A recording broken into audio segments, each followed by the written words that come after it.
you're one of our haters who are out there watching. I want to warn people about hypnoporn. We need to stay meta. Stop that. Need new tires? Like what? If Jim would shut up for a second. Oh, high fidelity. Okay, don't tell me to shut up. I'm not whining. I eat doggies. I eat doggies. Feels like a party. Stop that. It's a war. They have made it so that I cannot be celebrating July 4th. I don't care. I'm gonna lie, I'm not gonna pretend. I don't care. How do I think? That's what I think. I don't care. This is 6 Degrees of Stew. You don't need to stay meta, but I'm glad you're here. Hey everybody, and welcome back to 6 Degrees of Stew. I'm your host, Shelby. If you missed this week's stream, Steph and I took a look at the manosphere and an interview that Jack Hopkins, aka Vincent Harris, aka Vince Harris, did a few years ago. Enjoy, and thank you, as always, for your support.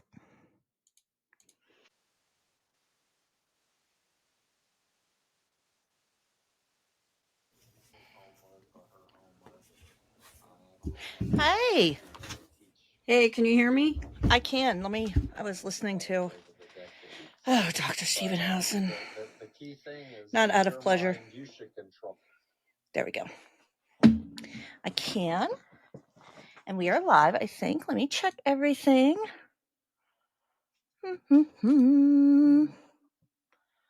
How was your day?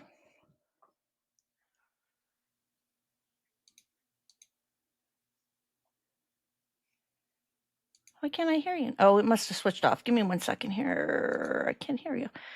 My earbuds switched. Oop. Sound. Because I was listening to my speaker. I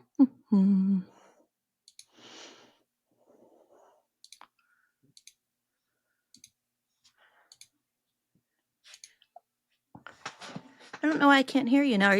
Can you talk for me? Oh, now I can hear you. There we go. Yep, now I can hear you. Okay, I hit the stupid button on the microphone. That's just me being an idiot. I'm sorry.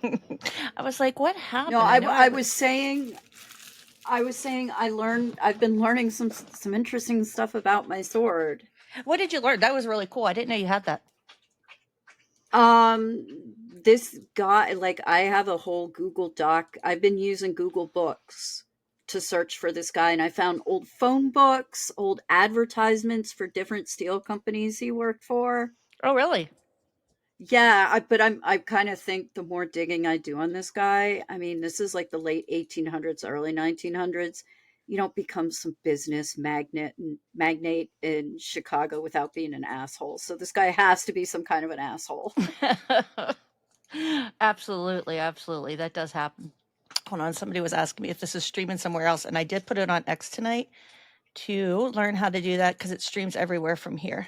Hold on 1 second. A little bit more so people see it. Let's see here. I might be you might see me moving around a little bit. I have to fold some clothes and put them away and stuff. No, I was just recording some stuff for the podcast. And when I was watching one of the videos, I actually broke in, me recording. I was like, listen, I have stuff to do. I have a life where I'm doing this stuff too. I'm unboxing Christmas boxes and packages. Yeah. You have to do stuff, right? You just keep going. Yeah, and I just recorded with Hell World today too. So it's this is my second time doing a broadcast today. So this is kind of fun. Oh, that was so good. I love the first episode, by the way. Oh, thank you. We went way off topic today, hella off topic. I thought it was really good. I loved it. I did. I thought it was great. I liked it a lot. Thank you. You covered a lot of topics. I'm really sorry. Why can't I think of the name? The other, I know them because I follow. That got his internet was no, you can't record. Well, your Pizzagate episode. Why can't Deep State? Yeah. Oh, Eric. Yeah. Yeah. He just got yeeted into the void. Mm-hmm. I was like, how unfortunate, like just to get yeeted into the void. Okay, I think everybody can see that. And now. there's our official mascot. Is Toothy here again? Oh, I switched off my screen. No, it's Pizza McGate. Oh, your pizza. I love that. I saw. That's from Ross. Oh, really? That's from Ross. Yeah, in Scotland. Yep. Oh, that was so sweet of Ross. I love that. The Pizzagate, the little pizza thing. That's really sweet. That was cute. All right. Hunter, don't do that. My dog. Okay. I did, while you're doing stuff, I pulled up, for anybody who doesn't know who tonight, the video we're going to watch is The Rational Male, and Jack Hopkins, a.k.a. Vincent Harris, a.k.a. Vince Harris, was on The Rational Male with Rollo Tomassi, and Pat Campbell. Pat Campbell's no longer with us. I think he passed away from cancer or something like that in 2020 or 2021. But Rollo Tomassi is considered the what do you want to call it? Spiritual, like God that all these men look up to in the manosphere, because he wrote the handbook. Predecessor? On it. Yeah, kind of. Yeah, because he says Andrew Tate has bastardized his works, kind of, because like he's the original guy who wrote the book. Like he's been on Dr. Phil. Now, is this that we're watching? Is this before or after his supposed? This is before he. Okay. It is from August 11th of 2019. But well, you'll see as we watch this, because he still speaks this way about women. His tweets are still very aggressive towards women and male roles. So his conversion, I think, is very opportunistic, to say the least. Yeah. Similar to what Pam has done, Pam Hemphill. Let me share this other screen here. And then we can jump in. That'll give people enough time. And I'll be back in 1 second. Oh, you're absolutely fine. I'm working on a little cold here.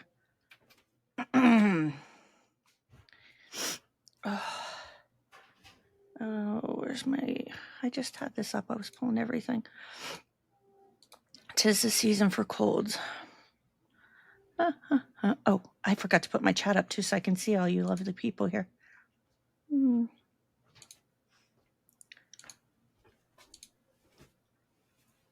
There we go. Now I can see everybody from Twitter and Twitch when they chat. It'll all come into here. All right, now let me find the screen, how I shared this before.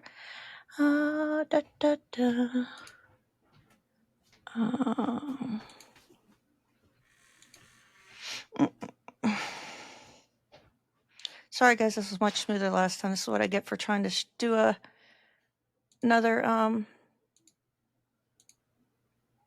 streaming of showing another thing, getting too fancy.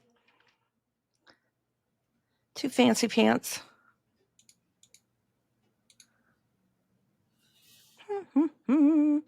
Okay, what if I just stop sharing that and share this screen while I'm looking, come back to that. Thought I could do two at once. Apparently it doesn't want to let me. All right, there we go. All right, so anybody who doesn't know anything about Jack Hopkins, I put together a little bit of like a little screen thing of his. So this is this is a few months after he had come out and said that he had an article, I think it was in the Huffington Post, and it was a few Trump supporters that during coronavirus, when it hit, they said, like, that's it, we're done with Trump. And his Twitter feed, he still called it the Wuhan virus. He still called it the China virus. So how much of that was really, like I said, I think he probably took the pandemic kind of serious, but he still had those beliefs. And I think he found out that BlueAnon was a good grift. So he did do that. He is a former mold and mildew expert. So he could help you with that. Back in the day, that was another grift he tried. Back when he was Jack Hopkins, just to give an example, before he had his conversion, you can see here to Representative Tlaib, who said she's talking about Border Patrol and equivocating them to SWAT teams. And he says, I hope they clean your shithole up and then come back to make sure they got it all. Bravo Zulu. And tags Donald Trump. He was also an anxiety doctor back before he would have been, I think, mold and mildew guy, house painter. Then he was the anxiety doctor. And one of his screens, he could have made your child a better speller, increase their memory capability by 250% in 2 hours, guaranteed. Wait, was he actually like a real legit doctor? He was a like guru, life coach, that kind of thing. Okay, so not a doctor, and any degree he held in regards to that was like diploma. No, but he plays one online. He plays one Okay, online. thank you. And then he had a 4th of July bonus I came across, where you could purchase his intensive breakthrough session for just $295. You could also get his weight loss CD, so he dabbled in that. And his book, he wrote some books. He even wrote a children's book too. He also dabbled in fibromyalgia and chronic pain, irritable bowel syndrome. And he was teaching them. Okay, I need to say something about this. Fuck you, Hopkins, because, right?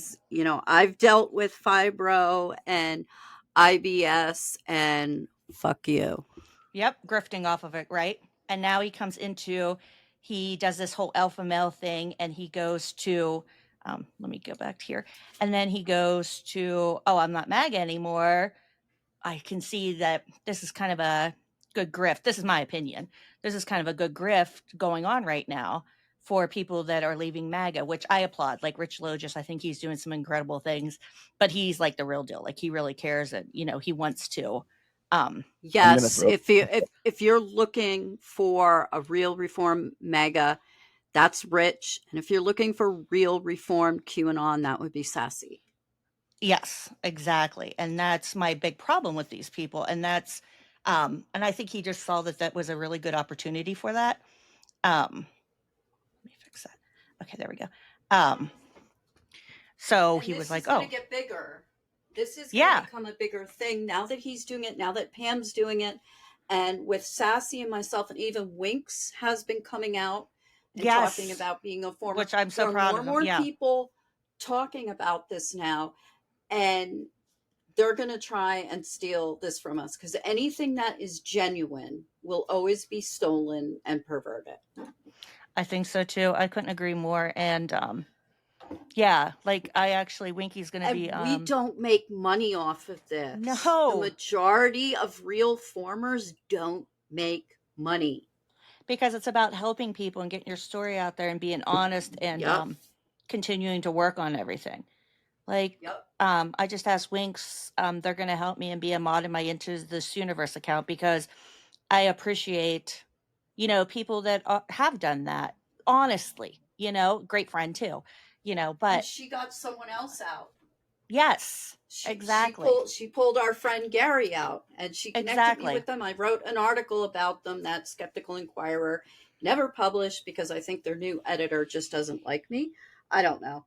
I probably rub him the wrong way. That happens. I don't take it personally, but so I will eventually get around to publishing that article about how she pulled herself out and then pulled him out.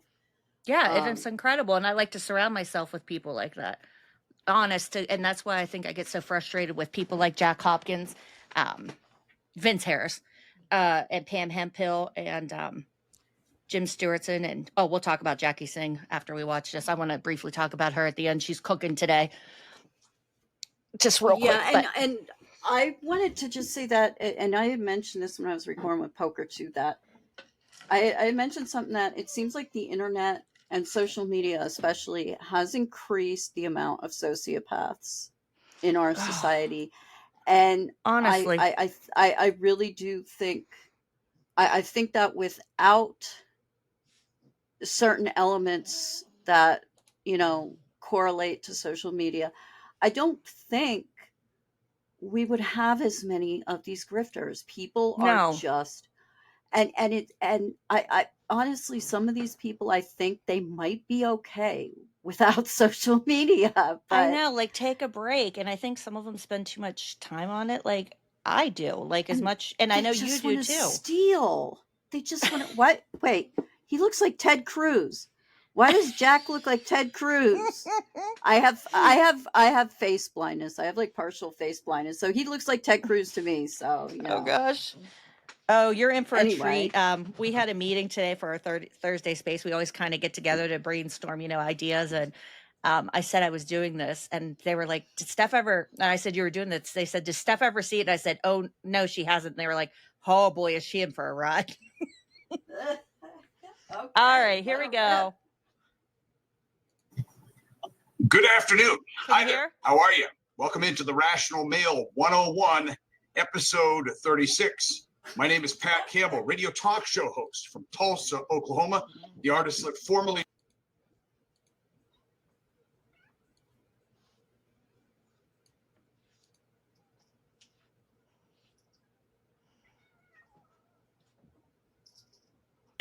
Vince here. So let me give us, we've been on the radio probably for, going back to 2006, 2007. Yeah. He's been on dozens and dozens of times. He's a Let me body turn on language captions. Sorry, everybody. expert. And what I love about Vince is he's a guy's guy. He's totally alpha. It's like, I told Rolo off air, it's like we were twins separated at birth. You could call each of us individually, probably going to get the same opinion on whatever issue it is. Oh, isn't that special? So great stuff there. But Vince, when I met Vince, he was a single dad raising a daughter. His daughter is the same age as my youngest girl. So we had a lot in common there. And recently he got married not long ago. He put a picture of his bride up and I'm like, whoa, congratulations.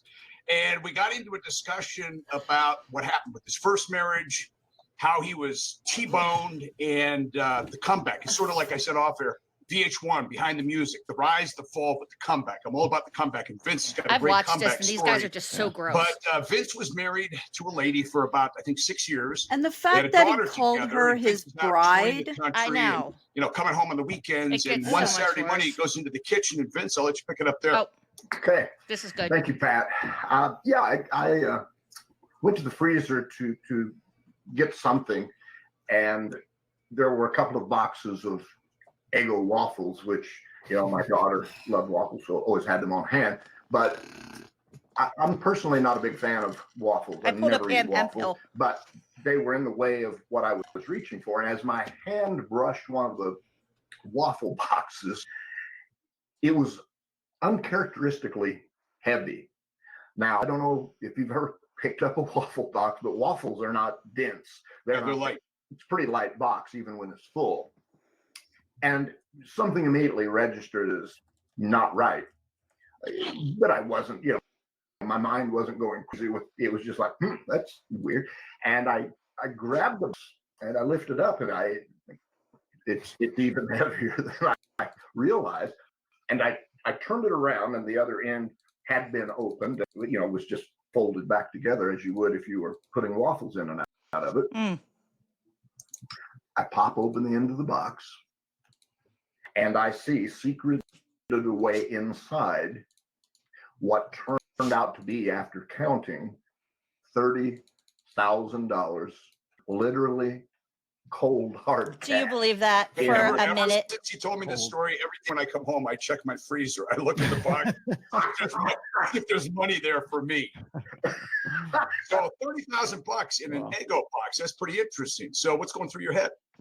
I will tell you, there were two things that came to mind, and not particularly because of my situation or my wife or anything that I can point to. This was just kind of a general framework that comes to mind on that kind of money. How somebody with no special training or no college degree can generate that amount of money in such an apparently short period of time. It was either what I call D or A or ass, one of those two being sold. So that was my first hunch. Was she a stay-at-home mom? Yes. As I said, I was on the road. I would usually fly out about 7, 8 o'clock on Sunday, fly out to the East Coast, get situated. I would fly, get back in. Okay, the reason Kansas. I wasn't trying to be funny, but the reason I did, because I love blueberry Eggo waffles, but the reason I did, this is like my big box. Like, I eat these because I hate syrup and I just walk around eating them. Do you know how flimsy, like, the box is so thin to actually, like, and if you were trying to get away from him, which I imagine that's why you would hide money as we go along and you listen to this, like, it would rip. Like, there's no way you would want to put $30,000 in an Eggo waffle box. And that had to have been incredibly heavy, right? Like, I can tell you without explaining why that, yes, $30,000 is pretty heavy, and that's all I'm going to say.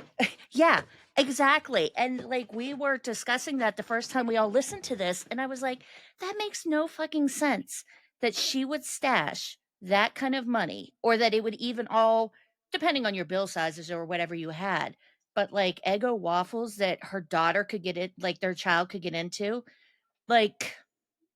And those boxes, when they get wet, if you don't get home from the grocery store in time, those boxes start to get soggy. Exactly. If you leave your freezer open for a little bit, you're just looking for something, ice cube bumps up against it, they start to, kind of get the dents in them. Yeah, none of this makes sense. No, it's just it's blustering. And I also just want to point out how Jack has like degrees centered in his shot. Yeah, look how important I am. Look at my degrees. Yeah.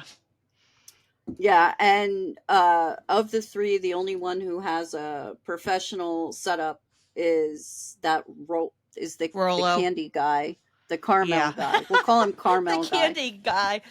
Oh God, now I'm going to associate Do you his remember face with those? one of my favorite candies. Yeah, you can get them individually wrapped. And it was like giving a dog peanut butter, because you'd be chewing on one, you'd be like, I can't talk. I know, and they're so good. I get them at Halloween time. 10:30 p.m. on Friday night. So I basically was here for a full do what you want day. Get up Sunday and you were thinking about leaving again. Right. But early on, she had told me, hey, I think I want to do something. I just going out of my mind, sitting around doing nothing all the time. And frankly, I was so busy at the time. I was just kind of like, sure, whatever. It was almost kind of just leave me alone, don't involve me. Right. So she was working at this higher end restaurant in Kansas City, I think, as a server, where where you could probably make decent money in tips. Right. So that day each did, week, Vince. I've had the good fortune of having both of my parents very close to where I live. And so my mom would keep my daughter Thursday, sometimes Thursday and Thursday night. And then she would come back and get Chloe Gotcha. Thursday, even Friday. Other than that, yeah, she was a stay-at-home mom. And so what did you think was the money? Did you confront her immediately, or what did you do? I did. I probably took a couple of hours to just kind of absorb it all, because the longer I thought about it and the longer I realized that it had to be what they call the D or the A, so gross. The more pissed off the angrier that I got. So I thought, okay, I need to just kind of decompress before I address this. When I did it bluntly. She came into the room. I placed the waffle box and distributed the cash, kind of spread out on the table, and just said, explain this to me. I got a long, delayed, blank stare that at some point turned into kind of a wry grin with a twinkle in her eye, as though to say, yeah, you caught me, but so what? That, as I remember that look, that's how I'll forever remember. There was probably not wanted this, to get away from you. Look of her, The way you talk about women. or remorse that one As we go expect along in that. this. The conversation went. It was pretty straightforward. It wasn't loud, but it was firm, and I gave him. I got her to the point first where I got her to admit that's how she had generated that money. I gave an ultimatum, and I can't say that. Can you explain which it was, the drugs or the ass? Yeah, it was the ass. She had been doing some high-end escorting on from a website, eros.com, and it's kind of I think it's international, where let's working girl, and you want to so start exploitative. working the Baton Rouge area. Eros is like the Airbnb for escorts, by the way. Just so, okay, yeah. So everybody knows that is how widely known that site is. Just before you continue, Vince, let me ask you one question here. Is Sure. When you were confronting her, when you were having that conversation with her, did she, like, because you were saying like she was sort of like, nod, wink, wink, she was just trying to be core, kind of play it off. Did it seem to you like she was somebody else? Like she was like someone else with you, and then now that you'd caught her, then you're seeing this other personality? Absolutely, and brilliant point. She had prior Let's to red that pill moment, everybody she together, was Vince. leading dual lives, and you're exactly right. When confronted, and she kind of knew the gig was up, you could tell there was a part of her that no sense in portraying that particularly anymore. There's no need for that at this point. Mm-hmm. So yes, I saw someone who in that moment was very much unlike the person that I was used to, but I realized that it was very much like the person that the clients were meeting. So yeah, great point. So what happened at this point? Because I know that your ex has been incarcerated for a long time. She's got no parental. You have sole parental, responsibility for your daughter. What happened? Did she immediately move out? You move out? How did that work? No, I did the ultimatum I said, look, this is done. It's done today. Nothing's negotiable here. It's done. Do you understand me? This is done. When you say that, are we talking we're done or this type? No. Yeah, let me clarify that. This form of income, her leaving while I'm gone, anything that was supporting or happened in the first place, it was done. And after I had made that clear a number of times, she looked at me and no. Now, I Your was hair looks not very nice tonight, by the way, Steph. prepared for that. I like the styling. I was not prepared for that, and embarrassingly so. I'm usually pretty quick a response. There was an embarrassing delay there on my part in just my brain scrambling. I was so embarrassed I didn't alpha hard enough. A no to the ultimatum. Well, let me stop you there for a minute, because Rollo, what do you always say about ultimatums? Ultimatums are declarations of powerlessness, and what that means is that when you are giving an ultimatum, it's saying that I am so out of control of this situation. You don't. I just do wanted what I to tell ask you to who's right talking now, right now. That is Rollo. That is the guy who is like kind of in the manosphere, known as like the godfather of red pilling, and wrote the book. Okay. The only reason I'm asking is because the sync of the video, and even when I'm talking to you, it's like Off it's a like little when bit. they did one of those bad lip syncs for like an old Godzilla movie. So I'll let you know. Yeah. Right now, Rollo's speaking. X, Y, and Z are going to happen. Okay. I thought so. A lot of people mistake he reminds me of Destiny. Ultimatums are declarations of powerlessness. Oh, It means that I feel so powerless in this like situation. That cocky that snobbiness. This is my only resort. And that absolutely describes what I was experiencing in the moment. That no, now it's Vince again, but I think you can tell his before voice. I delivered the ultimatum, and why he does this a what lot. drove me to deliver the ultimatum was an absolute feeling of there were several factors that led to that. One was the blunt reality of knowing that, for all intents and purposes, 6 a week, I'm not even anywhere near. I don't have any control or power to steer anything in a direction. I'm gone, and I have to be gone right now. Were you? Let me, because I want to understand this. Were you actually, if she was going to quit that, were you going to stay with her? Were you willing to forgive that and move on? No. And thank you for bringing that up. No, I was trying to buy time. I was trying to buy time because my wife and I had been separated for about 18 months prior to that. So after she left, when my daughter was 4 months, period for 60 days, and took that long to, with the help of law enforcement, track them down. I had made one last ditch effort. I thought, here I am, 37 years old.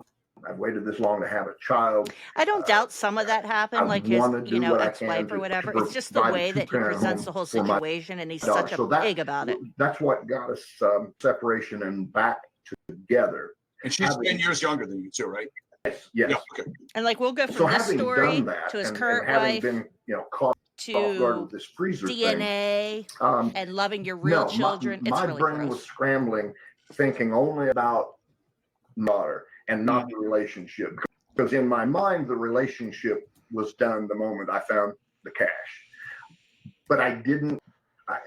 I was gone all the time. I knew I was kind of in an unstable situation in order to go ahead and do You were the not kinds present. of How things about that I that? needed to legally. So I thought, I need time. But nor did I want to be the guy that said, That part I don't understand. He keeps saying he needs time, but she was such a clear and present danger to his daughter because he thinks it was drugs and ass, as he puts it, which I think is disgusting to say it that way. But if she was a drug addict and she was escorting, and he's really concerned about his daughter, he's like, I'm buying myself time. Well, your parents live there. That's who was babysitting. Why wouldn't you get your daughter to a safe place? The separation. That's why I think some of this is like a gish gallop for the alpha male and red pilling community. Well, yeah, I mean, I'm sorry, I just realized I didn't mute myself. Sorry about that. No, you're fine. I haven't been muted either. My dog makes tons of noise. That's it's the same gimmick for any type of radicalized movement, is to inundate the viewer or the listener with as many like emotional or mental triggers as possible, because when with the gish gallops, you're hit with so many things at once that you just acquiesce, like you're like, okay, fine, whatever. And that's always the purpose of them. And what, like, I just, why and he just rapid fires them. And like that Pat Campbell guy, look, I'm sorry, I'm just gonna be a shitty person. Why do you look like every single goddamn high school gym teacher in the fucking world? I thought the same thing. And he even, like, his ear things almost look like a whistle, like he's going to coach a gym class. Yeah, he's like, I'm Coach Red Pill. I'm the ideal man. Listen to me, ladies. Get in your place. Back to the kitchen. Make me a baby. And like, we all know every fucking gym teacher we ever had, whether male or female, they were batshit fucking crazy. Oh, I never had one that wasn't. Oh, these people. No, it's all right. I mean, you keep hooking, and Daddy will be on the East Coast, and we'll be all right. You keep hooking, and Daddy will be on the East Coast. Ugh. So let me, because I don't know a lot about your religious upbringing or background. Was there any like religious stuff hanging over you? I can't walk out on her. No.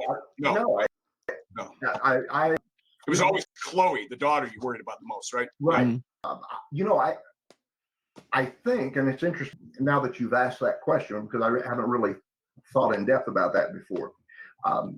My parents divorced when I was 26 years old. I was in the Navy. In fact, I remember we had just had port call in Thailand, which we could do a whole show about Thailand. I had come back on the ship, and when you're in port on mail call, they'll just throw your mail on your bunk. Right. When I came in, there was a letter. Now, this is back before the internet and cell phone. So when you got mail and you were pulling out of port, it was the next port stop before you were going to be back in communication. And the letter was from my mother, who was telling me that my dad split up. And basically, by the time we got to Hawaii, according to the letter, they would be divorced. And you always think about parents divorcing when you're a kid, when you're at home, right, what that would be like.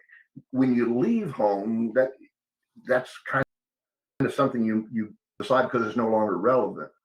Right. And I probably impacted me more at 26 than it would have, say, at 14, because the way I've kind of So it caused you to be an mind, asshole? I was never able to come back home because both had new homes. Both parents remarried. It was no longer going to be walking into my house. It was going to be my dad's and his new wife, or my mom and her new husband's house. Right. And I was pissed off.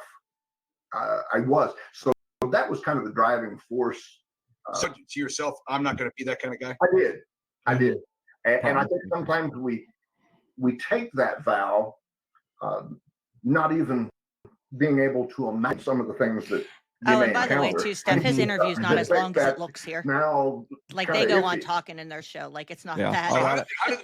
What happened with I think the he split? doesn't. No. Try to buy yourself a little time. I'm listening and looking some stuff up in between. About 2 weeks later, I was too. Like I've watched this before, so I can discuss it and listen and talk to you. I'm quite a multitasker. Usual. I just want to say I love you. PM on Friday night, and I had about a 2-hour drive home. So I get back to Trenton, here where I live, midnight, 1 a.m., and go into a pretty empty house. You know, everything wasn't gone, but clearly enough things were gone that I knew there were people gone too. You know, that was one of those things I knew it would probably go down like that. Pat is sweating so bad too. He looks like he was outside running before he showed up. His whole bald probably dome was going to be messy and loud if that happened while we were both there. Did she leave by herself, or did she take Chloe? She took Chloe. Because I know you, and that was probably your biggest concern, right? That was my biggest concern. And I think one of the biggest surprises in my life, I'll never forget, one of the first attorneys that I had hired, you know, I went in with this stack of stuff. I mean, I had pictures that I had photocopied. Oh, that's amazing her stuff. On Eros.com. Her picture, a cell phone of which you could I call. found a lot, didn't I? Yeah, I'll have to read that when we get off here. Oh, that's really cool. I saved Eros it. name was Lauren This Stockton. is just a cut and paste. Like you I could still call have to go Lauren through it. Stockton. Amazing. I go in with all of this stuff, put it in front of my attorney, to say, "Oh, buddy," and I'll never forget. He looked at me and said, "Vince, I want to tell you something. I just had a case He didn't call you Jack Hopkins? where the woman Weird. was a convicted drug dealer. She got convicted of drugs and prostitution. Charged and convicted of. The judge said it's not relevant because she was neither in the presence of her. So as long as kids in the other room or with mommy, Right. everything's cool. Right. Wow. So I guess when you check into the hotel, as long as the kid's in room 137 and you're doing business in 130, you know, you're good to go. Just don't leave them in a hot car seat in the summer. You're good to You go. know, it's funny because a lot of people don't want to believe that. They don't want to believe that, like, you know, I think a lot of guys think that the only way that a woman loses custody is she's either a drug addict or she's like a convicted criminal, thing like that.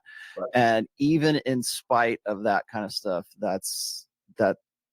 you're still going to get custody. Yeah, it was 18 months and $20,000. By the time I take the attorney's fees, the guardian ad litem fees, the psychological eval fees, which paid for mine I would and like to half say of he my does daughter's. have I his think those were daughter, like and by $800 all a piece, accounts, he and does seem on to and be on a and very on it good goes. dad.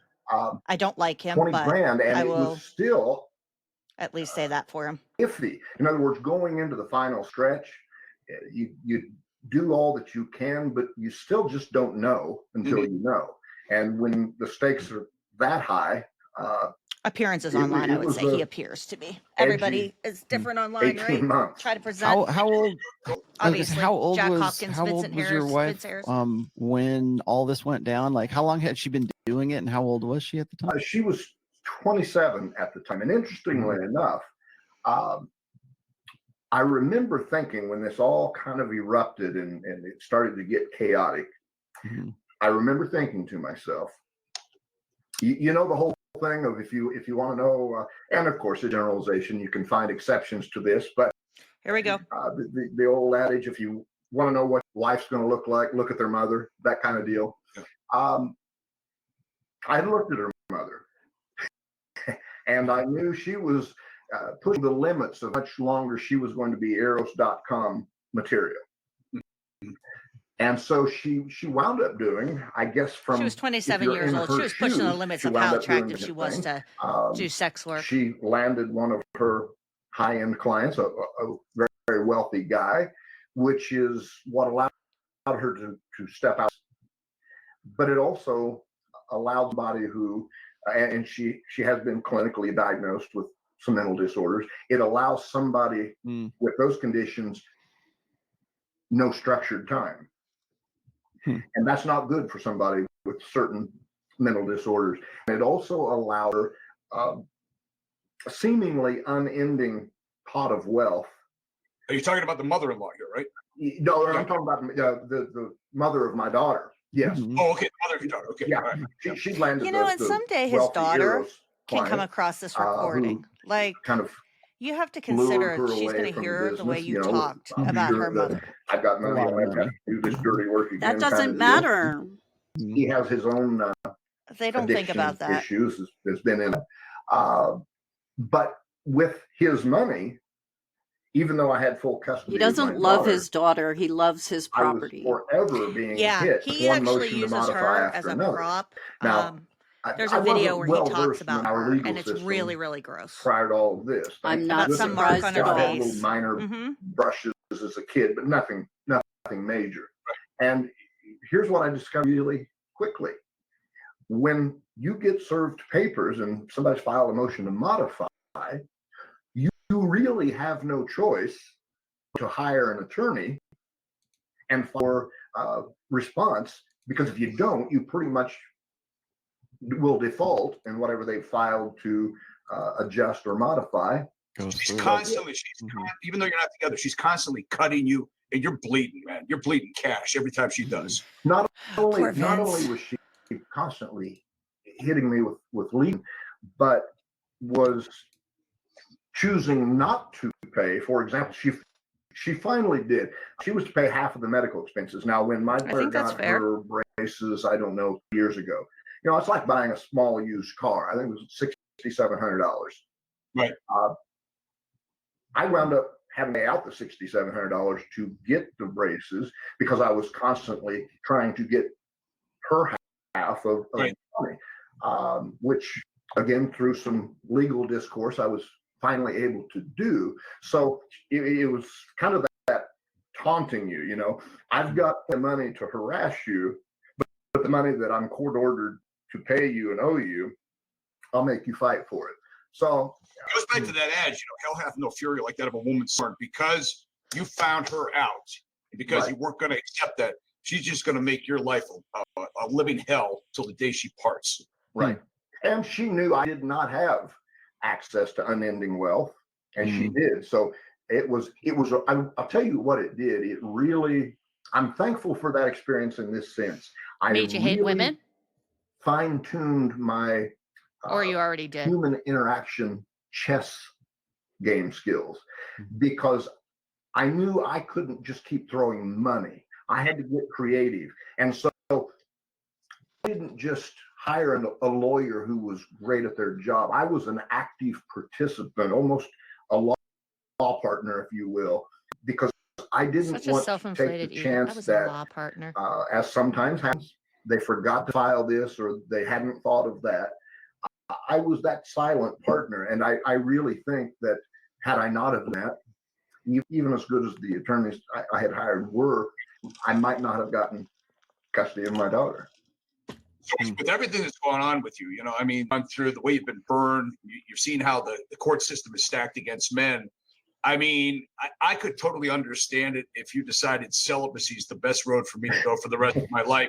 I don't even want to look at women. So at what point after all of this, you know, settled down, did you start thinking, well, maybe I want to be with somebody again? And what was that like for you? Because when you were dating, it was pre-internet, right? It was right. So this is a whole new world to you. What was that like? Right. Well, and that, thanks for the lead in, because one thing I wanted to point out is that Thanks for the lead in, Pat. Give or take 7-8 years of this fallout, I didn't date anyone for that period of time. Not seriously, you know. I had an occasional fling here and there, but in terms of you know, we're a thing, I didn't, and that was primarily because I had too much of an association or bad association to the guys, and most of them younger, of course, but the guys who on the weekends they had their kids, they were in the bar, not with the kid, or I want to be that guy. Right. And just at an older age when I had kind of chilled out a little bit, but in terms of moving forward, I can't stand that noise. Relationship, I think my ears. The challenge he smacks every time he talks. My current wife, and I think, frankly, oh God, I had an ex-boyfriend that used to like smack his lips after eating, and married to. I wouldn't have been able to take it. As we've talked about before, Pat, I'm an alpha guy. I'm very much a believer in. I'm only laughing. I'm going to back up because it's at the beginning of my podcast. That's one of the clips I took. I'm sorry. You're not looking for women out there that believe in the egalitarian. We're equal. You want somebody who sees it as complementary. It's egalitarian. Right. So how hard was that? How old was your current wife? It should be 29 in September. How hard to find somebody like that in 2019 or 2018? Yeah, you know, she comes from a family. She had 3 brothers. Okay. The youngest child. She grew up, you know, getting the stone cold stunner done on her, trampoline by her brother. You know, she got it's beat up time, that kind of thing. She, I think you've got almost as much testosterone as I do, because she's a strong-minded, strong-willed woman who. This is the wife he's still married to. She doesn't. That he's talking about. Like, okay, no, you're wrong. You're not the man who gets to decide everything. Not like that. But I think what's tricky to navigate is she's not afraid to bristle up. Right. So at that point, I just have to bristle up a little more. You know, at some point. She understands, from what you've told me, the traditional gender role. I don't want to put words in your mouth, but part of the reason you were attracted to her is because she embodies traditional femininity. Yes, and I have to tell you this, I watched this at length for a while after we met. A single mother, right? At that time, it would have been a 7-year-old and a 3-year-old. Right. She was working full time. She was providing for both children.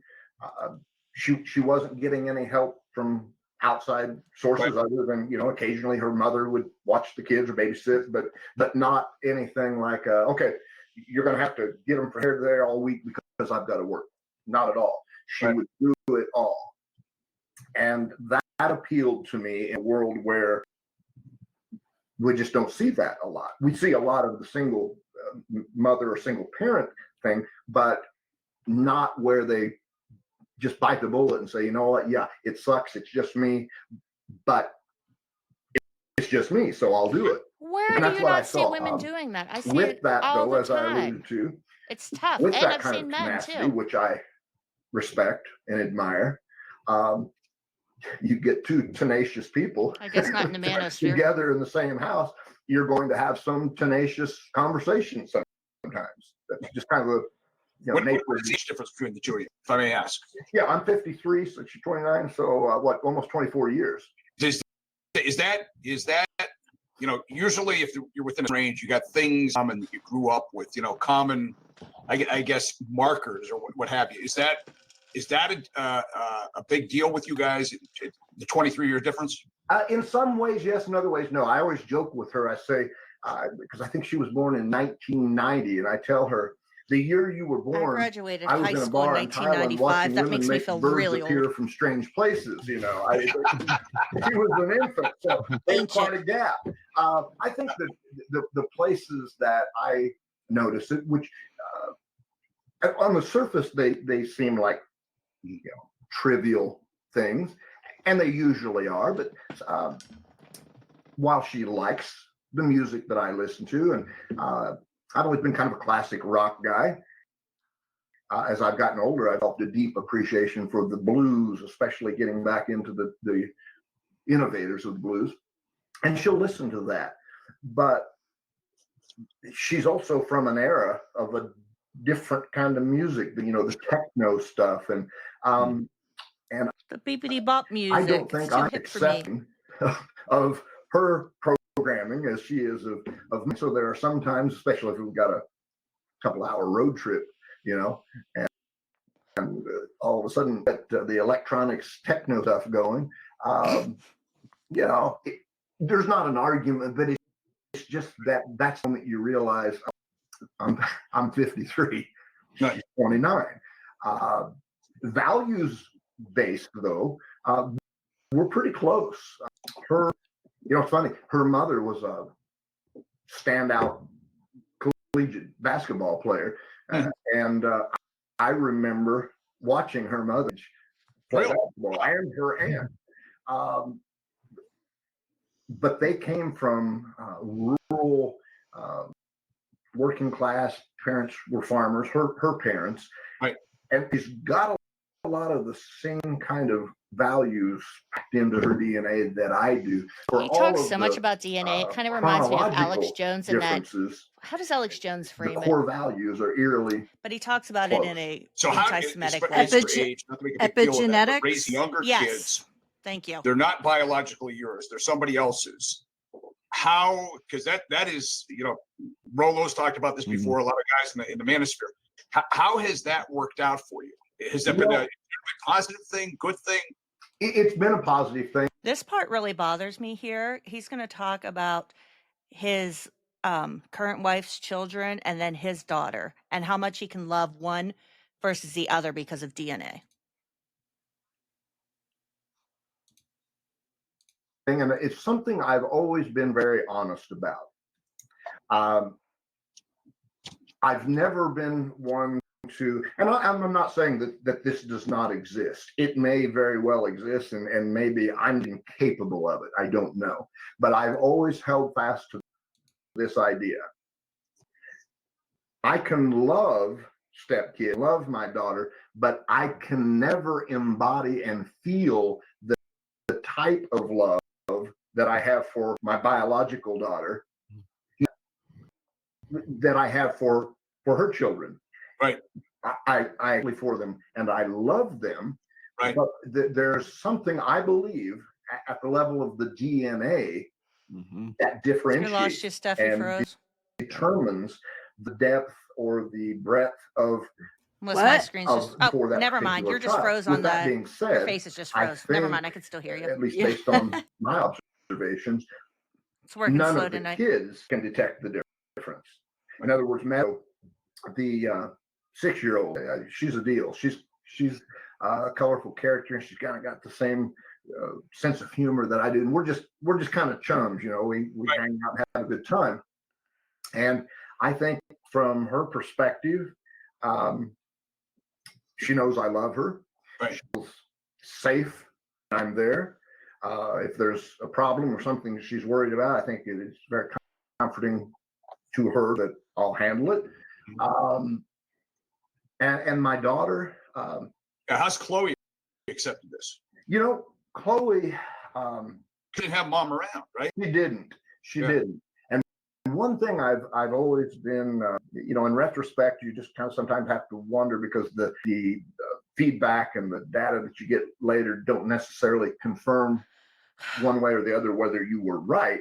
But the approach I decided to take, I never wanted my daughter to have an attitude of that she was somehow cheated out of something that was going to have a lifelong impact and cause her to have to claw her way up, you know, up the ladder back to a level of normalcy. We've always talked about things very openly. I just wanted her to know that, look, it's unfortunate at any point, whatever was happening. It's unfortunate that this is happening or that this has happened. But trust when I tell you that for the rest of your life, there will be unfortunate things happen.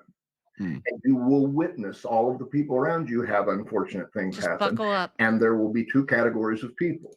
People who have unfortunate things happen, who decide to go and let that be the symbol of their life. And people who have unfortunate things happen, who look at that and realize that that in and of itself is the reason they're stronger than their friends or their peer group, that they can reference that as, I've been through this, I've done this, and I'm still here, and you can't keep me down.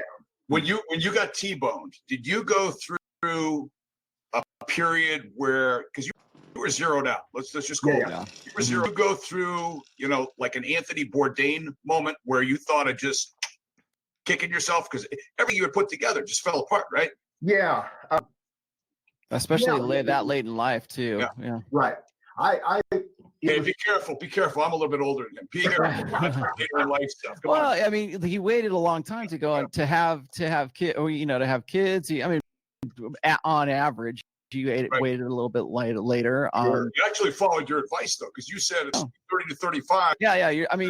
You did it right. I mean, I can't fault you there. It's just that as far as the woman that you decided to get with, but like a lot will get into that situation, and up to that point, assuming you're living up to your burden of performance, I think that a lot of guys will see having a kid for the first time later on in life, and becoming dad. Basically your name changes from whatever, from Vince to dad. And from Vince to Jack and Hopkins. I think that there's a lot of emotional investment, there's a lot of financial investment, there's a lot of, okay, I'm following a life track now that's different. And then all of a sudden that gets blown up in your face with a woman that you didn't realize was who she actually was. Now, I mean, you said you dated this girl. You dated this woman like for a year beforehand. Yeah. And then you said she was a sutter when you were 36 or 37, and she was 26, right? So there's like a 10-year difference between the two of you. Yeah. See, what I see going on here, as far as your situation with the first wife is, it seems to me like she was looking for somebody. She was looking for sugar daddy is what she was looking for. She was going to be the best deal that she had at that time. And so she decided that she wanted to, get with you, have kids with you, and it wasn't working out, or wasn't as great a return on her investment as she thought it was, because she's at 27 years old. She's just epiphany phase where she's kind of like trying to settle down or trying to find the best. Steph, we have an epiphany phase at 27. I didn't know that. I missed it at age 27. I have an epiphany between 28, 29, 30, 31, somewhere around there. I think a normal human has an epiphany every day. Right? I didn't know our small brains had an epiphany stage at age 27. Like, the way that these manosphere and red pilling communities and like all of this think about women is just so... It's the same in all of these communities where, and conspiracy theory communities too, where it's like the shirt that I'm wearing today. Everything's a conspiracy theory when you don't know how anything works. Oh, I like that shirt. Love that saying. That's why I got. And here's the thing: they have this idea of what a woman is. Mm-hmm. and they don't know. And even though they sometimes encounter women in their everyday life, they're still, it's like if you were to meet, it's like when I would go over to Michael's house to watch his son. It's like as if I went over there every day and treated him as if he was actually Corporal Hicks. Yeah, that would have been weird. You know what I mean? Right. And that's what they're doing. Like, there are these real women in their life, but they're acting as if they're this idealized or fictionalized version. So they're treating an actress as if she's the character that, you know what I mean? That's a like good the analogy. lady that played Cersei. Everybody hated the character so much that when the actress would go to conventions, people would curse at her. I know, because So she did it so well, okay, and they right, thought she right. was. Yeah, And that that's is a good what analogy. they're doing, except these women aren't actually actresses, but they're treating them as if they're this caricature. And that's what conspiracy theorists do, because they think, oh, well, this is what Bill Gates really does when no one's watching. He rubs his hands together and he does, He's like like, working you know, in his lab making secret. yeah, he's vaccines to twirling kill his people. mustache. yeah. The idea that they have of people and ideas and events and things are never like really routed in reality. And you know, it's like, okay, those trails you see in the sky, those aren't chemtrails. No, those are contrails. And you have, it's, you know what I mean, that the connotations associated with it. Yeah, like it's this, by treating people and events in this unrealistic manner, you're basically creating a rift in reality, really. Yeah, and it just keeps perpetuating, and yeah. it spreads just like a conspiracy theory, like the And if- manosphere. You're absolutely right. There's so many and- parallels. And if they would just like step back for a second, and I know you can't remove yourself from the experiences that you have had, and yes, I will agree that there have been many cases of women treating men like shit. I There know have someone been personally. Yeah, many, and Yeah. and I will defend the men in that situation. absolutely, 100%. You have to. That would be like me saying that every man out there is an abuser because I had the misfortune and the stupidity of stumbling into that several times. No, That's not true. I mean, because there's Right, so many so other wonderful what- ones. Like, yeah, you can't judge your whole reality. They think that every woman out there is blank. Like a trad wife, like those, you know, taken off now on TikTok, and like that perfected woman. Like, there's nobody that can keep that facade on all day, like without going and having a shower cry. Have like you just standing have in the you corner of your ever- shower, the stress, you know, if you tried to do that perfect. Yeah. Have you ever heard of shit? It's like something housewife syndrome. Bored No. housewife syndrome. What Bored did you say it was? housewife syndrome. Bored housewife Bored syndrome. hou- Oh yeah. But yeah, when you and it was that song from like the 90s, Where Have All the Cowboys Gone? That's what that Oh, yeah. song's about. It's about the dissolution of a relationship because it was done in a traditional manner. Mm-hmm. And it's saying, you know, so all of this, the bored housewife syndrome comes from this trad wife shit. And the Rolling Stones did a song about it. It was called Mommy's Little Helper. I didn't realize that. Women were getting, she took two more outside the door. Now that you Valium. say, yeah. Women, they were, because they couldn't handle the fucking horrific boredom and the shit of their lives. Mm-hmm. So they were all on fucking Valium. Right. It's just too much. And I think we're going to see that increasing again because of this manosphere.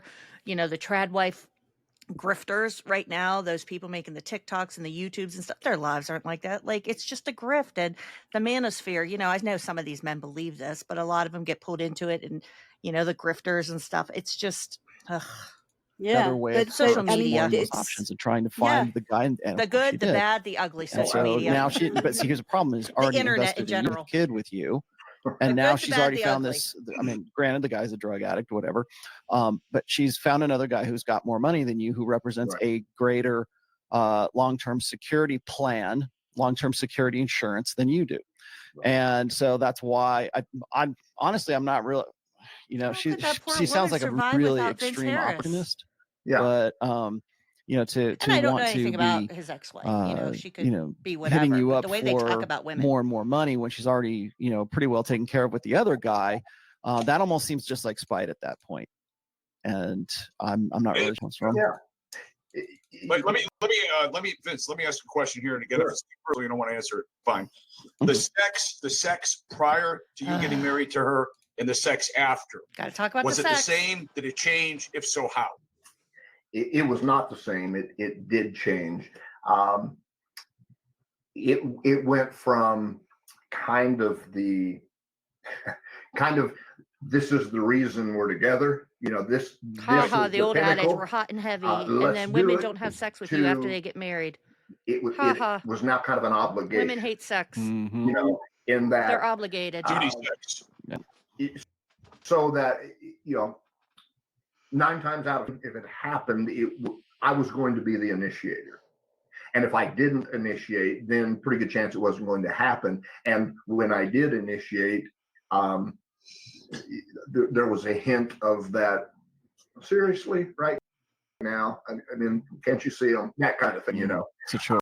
So, and on that note, to come back to the question you'd asked, kind of how did that impact me at the time to have that Anthony Bourdain moment? Yeah. Okay, there were Plenty of men listening out there. a Women like sex too. constellation of things that all kind of happened simultaneously, not necessarily Just saying. connected, but all Fucking part of red the same pill guys. cluster. Alpha I had males. a serious TBI, traumatic brain injury, when I was in the military in 1996. As a result, my pituitary Hold on, gland stop was everything. bruised. I was just going to say, this might be interesting to you, Steph. That's why I paused, because of the TBI.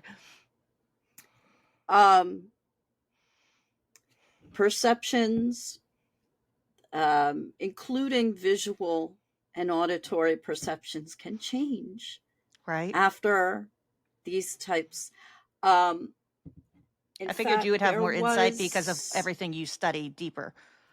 There was, I'm not sure what sport he was in. He was a professional athlete who suffered like a traumatic brain injury, and he went crazy, and he made it a point that when he killed himself, he made it a point to shoot himself in the heart so that his head would be preserved for study after death. It's so, when you see those stories. Aaron Hernandez, that they documentary, believe, what an they eye-opener. believe that he, now also we have to take into consideration true crime documentaries anywhere, but Oh, yeah, true absolutely. crime documentaries on HBO, I'm not going to have any problems. But on Netflix, You got to take some skepticism. I've watched some bad ones when I know the truth. But, yeah. But we see, here's the thing. If you have the insight to admit that you had had a brain injury, Mm-hmm. the brain can't always figure itself out. But if you possess that insight, then this should be something you're taking into consideration. If you're that aware of it, then that should, nothing that he has said before this and everything he's had says after this can just be, it doesn't matter. No, and in the time frame too, because in 2015, I have the things when he was the anxiety doctor. So he was already aware and working in this field of self-help and understanding yourself. So to not have that insight into yourself while you're trying to tell other people, like the TBI, and you're trying to, all this other stuff, that's why I think this whole thing's just big bullshit, except for the TBI. He should have some insights into that, because it can really do a number on you for the rest of your life. And you have to I always think keep that. he's just waffling. Yeah. Yeah, Waffling, but no, like I had it. to get a really shitty joke in there. But No, that was a good one. No, but I'm not saying that if someone says that they have TBI, you could just disavow everything they say. I'm not saying that, but when you're coming to me with fantastic stories and then 20 minutes in, you tell me, by the way, I knocked my noggin really good. Right. Well, maybe those leprechauns you saw weren't real. And you just spent me sitting here 20 minutes thinking, are leprechauns real? Yeah, maybe we should have started with that, the entrance, or, some insights. Yeah. Considering what we know about the brain today. that's why I'm so careful when I'm like, I'm not a doctor. I haven't researched this fully. Like, I try to be as upfront and honest with this stuff. I do as too, possible. even though I'm not a mental health counselor anymore. So I always preface that with, I don't practice it anymore, but in my experiences, and I still keep on the literature, I still get the journals, I still read all that stuff, but I don't ever try to be like, I exactly know this, or, it's And I'm in my opinion. I'm upfront with everyone when it comes to doubt, when it comes to my support group. I'm like, I didn't even graduate college. I was like 4 classes shy. I'm like, I don't have a degree. I'm not a doctor. I'm not a scientist. I'm not this, I'm not that, but I'm someone who experienced this world. Well, and So, those are the best people I've found, that go into these fields if you're very honest and trying to help people, or, you'll find a lot of counselors such as myself that had things in their life growing up, yeah. alcoholic father, you want to seek out and help other people. You were a former conspiracy theorist. Yeah. You want to seek out and help people. Those are, regardless of education, what you do in your life, those are the people that, former drug addicts become alcohol counselors, it's. Yeah, you know what? Because you understand it. You know who I'm going to learn more about heroin from? It ain't going to be a counselor. It's going to be fucking Jim Carroll or Iggy Pop, because they lived through it. Yeah, exactly. Yep. I agree 100%. So yeah, that's that. I'm just doing the Jim Carroll thing, except I wasn't shooting needles in my arm. My whole endocrine system just went wacky. And still to this day, I have some funky neurological things that will ebb and flow. It's kind of like a kaleidoscope. It's just ever changing. And I've been on medication since then, will always be on medications. But as a result of the endocrine system going haywire. Also, what are the side effects? My libido had become very unreliable. Unreliable in the sense that I always had some trepidation about, is today going to be okay? Right. So when this happened, and I think research pretty much bears this out now that, extreme, prolonged, particularly emotional events can significantly reduce testosterone levels.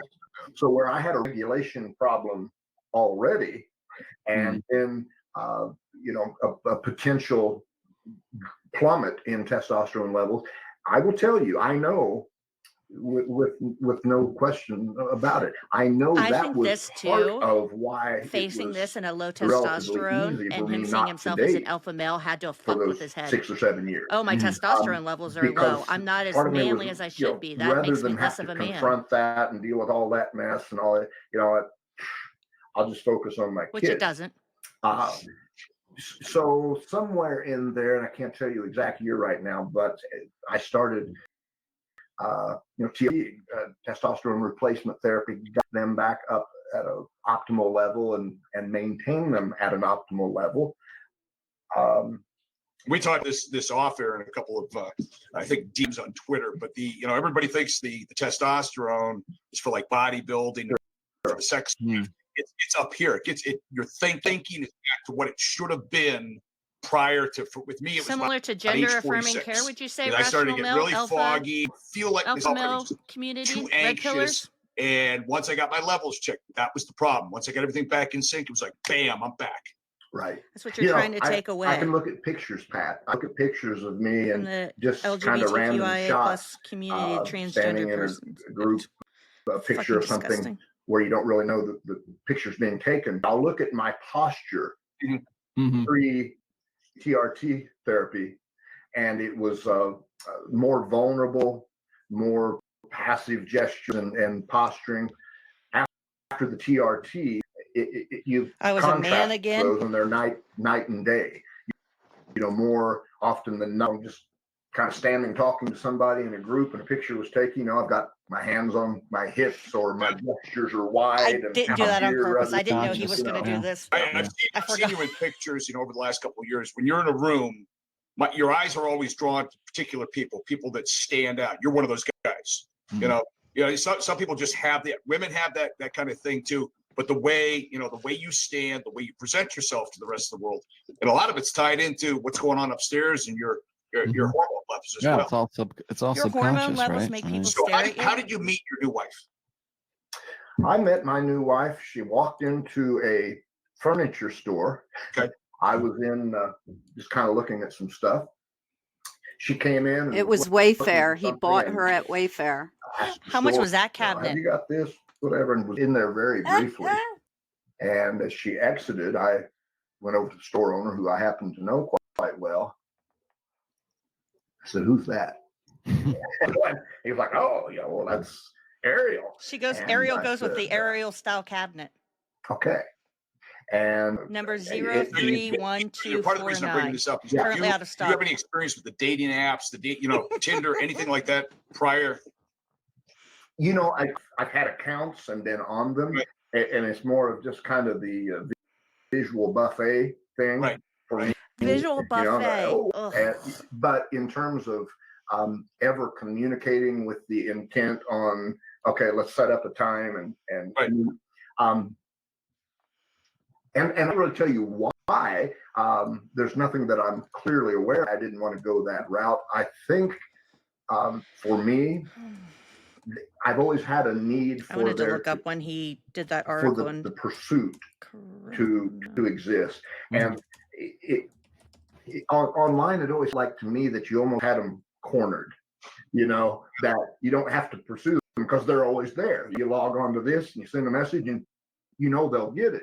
In the real world, you kind of have to think about where they're shopping, where you might run into them, how you can communicate with them, and then once you do, it's you from head to toe and your voice, all of those factors. And there's no buffers. Yeah. There's no buffers against rejection in that case. It's like when I talk to counseling for guys who are in their mid 50s, He counsels if too. they get out of a divorce, and usually they're getting out of a divorce like somewhere in their mid to late 40s, and then they're trying to get back into the dating market. The first thing they think of is to use Tinder or to use like Plenty of Fish or just like OkCupid or whatever. They want to do the online thing.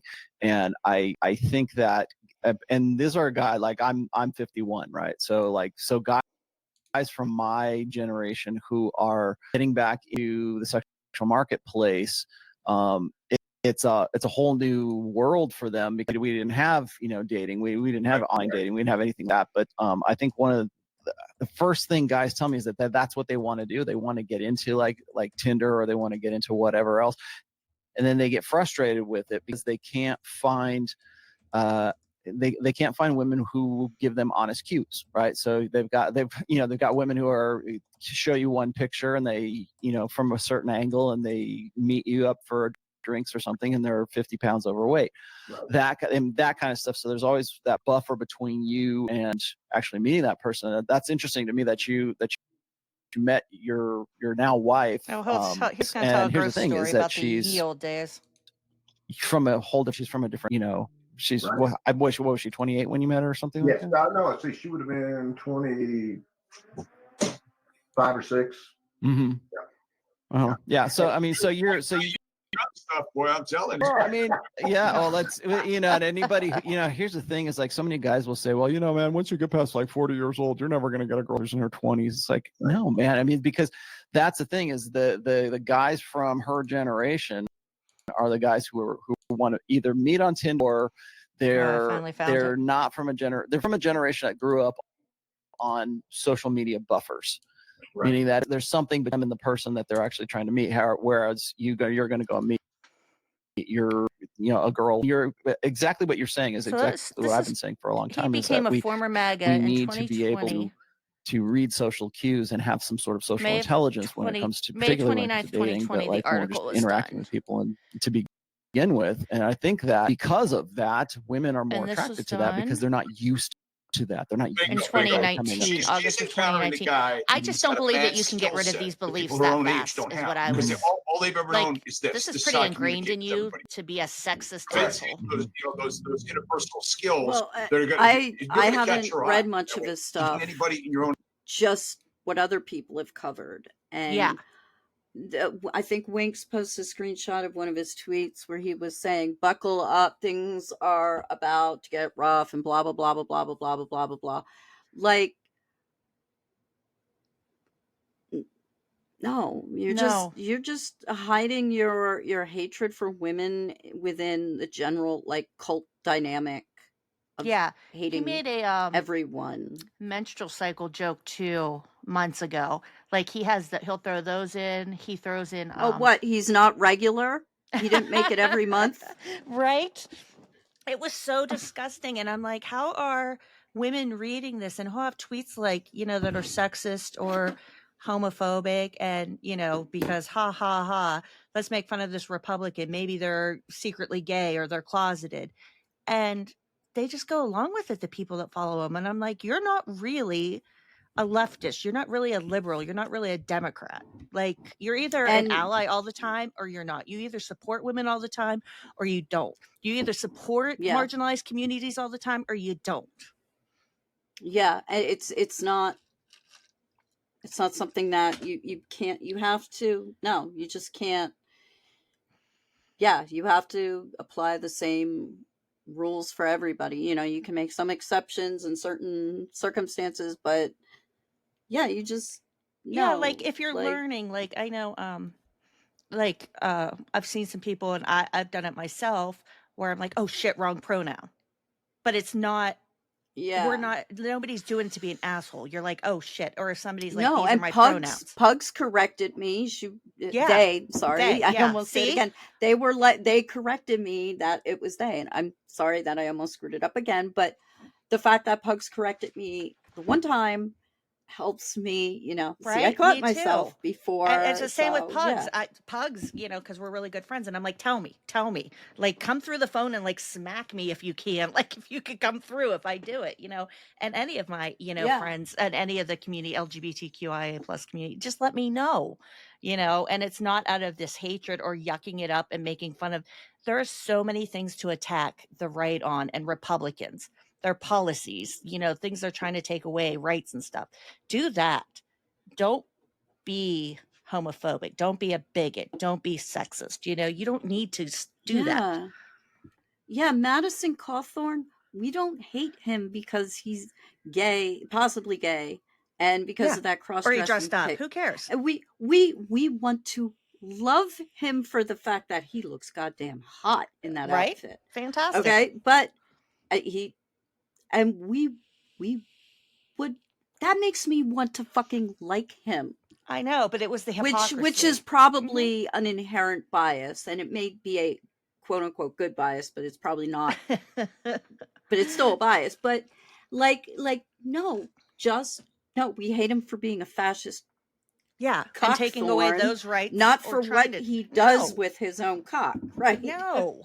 And being the hypocrite, and trying to take away the rights of the very people that, the whole thing. And one more thing about Jack before I start playing this again, because maybe you didn't see this and I'm not sure, but Jim Stewartson, who's this extremism expert, retweeted Antunes, and he is a Portugal. He's from Portugal. I don't know if he's still based there or not, but he's a groyper alt-right. Jim retweeted him, and it was about Milieu from France. Is that where? Yeah. Where is he? No, Argentina. Is he the president there or leader? Anyways, he tweeted that Elon Musk might be buying CNN. So that was even false. But Jim's like, I don't know. It might be true. So Jim retweets this video from this groyper, and then Jack Hopkins retweets it, both of them. Like they don't fact check either. Like, not only are they these really bad people, but they spread this groyper right-wing extremist propaganda to their followers because, oh, we hate Elon. Could not be true. Could be true. Maybe he's buying CNN. That's Fear Farm and Rage Farm this. Yeah. And it took, how I figured out, because I had read, I read different things, hate blogs and, things that are done. And I was like, who's this guy they retweeted? I clicked and I was like, you've got to be kidding me. Right at the top was his store to go buy. You clicked on it. It was like 1 second. I was like, it's this guy. That's all you had to do. But they don't care. They don't take the time. It's all about that money. Like and subscribe. I don't think I ever have. In fact, I don't think I've ever dated anybody that wasn't at least 10 years younger than me. And that's not been an intentional choice. Like, okay, how old are you? No, you're too old. that's just kind of been Yeah, Javier is what I'm drawn Argentina. to. I thought And so. interestingly enough, I guess that at least with the people that I've encountered, somebody 10 years older was what they were drawn to. I'll tell you both a funny Here we story go. from, gosh, probably Bet back you nobody's in ever the heard this story mid-90s, before from any pre-digital, gross man pre-online in stuff. the alpha male. And I was in San Diego, and back then the personal ads, you know, they'd be in the newspaper. You know, somebody listening, depending on what service they were going through, there'd be like a code at the bottom, and you call in and punch that code in. So I read this one, and I think a lot of it had to do with her location was a lot less distance in driving from where I was at. And I thought, oh, yeah, she sounds like a pretty good fit. I called. I can't remember exactly how that meeting took place, whether it was, I don't know. But we agreed to meet at like Nordstrom's at a local shopping center. And it was about 4 p.m. And I pull up, and we'd agreed we would meet outside Nordstrom's, and we were going to go in the mall, whatever the case may be. Are you going to buy her a slice of pizza I'm and a walking soda? up to Nordstrom's, and I'm looking. I don't see anybody. So maybe I'm the first one here. Suddenly, I hear Vince kind of across the parking lot, and I look up, and it's the only person there, so it had to be who it's coming Are you from. confused because she didn't say Jack Hopkins She of the Jack probably weighed Hopkins Show about podcast? 300 pounds more than her description in the paper. Every guy has this same story. I have this story. Pat has this story. It's you have weird that this every story. guy has a story. I did the classic. On a moment's notice, I went and felt my pockets like I left some car, and I It's turned almost around like it's not and true. just walked. I didn't respond, nothing. I got in my car. Yep. I went home. Yeah. So that was the first and only time I did the. I told a story like that maybe a week or two ago about the Stay Puft Marshmallow Man. Jesus. But Vince, you've been great today. Appreciate your time. I'm probably going to talk more about this with you on my local program. I also want to get you on my show this week to profile the shooters. Before we let you go, though, and Romo may already have this in the YouTube video. Yeah. If people want to find out I'll more have to about look you, for that what you for do, another time. what's the best place to send them? The anxietydoc.info or at Veris on Twitter. Vince, thank you so Vince much. Harris on Twitter Thank you, is a guys. suspended Thanks, man. account. I don't know what he did to get Fantastic. suspended his original So, account. So it Rollo, must have been we've got bad. this video. Can you hear me? Yeah, All right, I'm we're good. done with that. The video I sent you with the So that is Jack Hopkins being an absolute pig. I don't know. When I came across that, and the way he talks now, I absolutely do not think he's changed. I think he just found a new grift, and you can see that through his words and actions. Yeah, I don't think he's any different. I think he just realized BlueAnon and coming to the left and saying all the right things was the way to go, because he didn't make it as a house mold and mildew. He didn't make it as an anxiety doctor. Hey, Ex-MAGA is the hot ticket right now. Why don't I try this out? But he can't get rid of the way he still is. Yeah. That's what I think.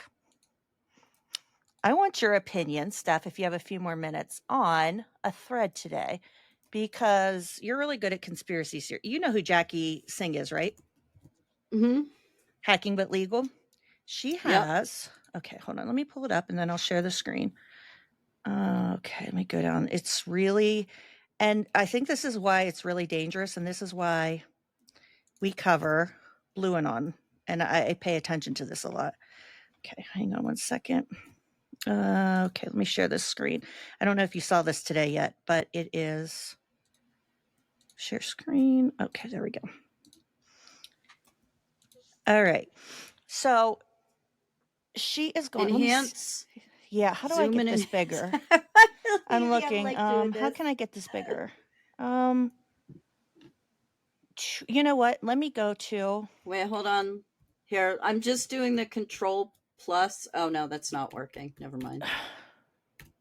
I don't know. I've been so blind lately. You don't know. Okay. Oh well, my how gosh. about if I just realized that my my name has the thing that Poker put on it from earlier today. I don't know how to make my thing. Let's see. What's this do? F12. I know I've accidentally done full screen before. And I'm like, How's These that? flyers have no creator affiliation or symbology, and I can read it to you. These flyers have no creator, attribution, or symbology, and I doubt they are organic. They appear to be a continuation of the Kremlin's hybrid warfare tactics targeting New York City. Goal: to obscure the next planned acts of violence as stochastic or random stochastic. attack. Yeah. Thank you. I couldn't say Abu Ghraib today. Wait, I so was who trying to. are these people? They're just random flyers, and I'll play this. She got this off of TikTok. She's fucking insane. Can you hear? Do you see this? Do you see this? Deny, defend, oppose at the bottom of it?